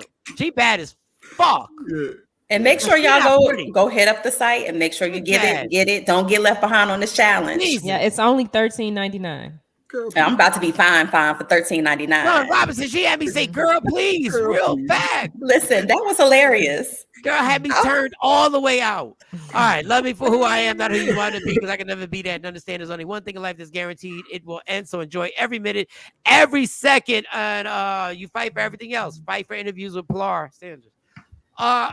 We out. We're done. We're done. Tomorrow. Goodbye. Tuesday. Michael, Shawn, and the Takeover legend, where the truth hurts.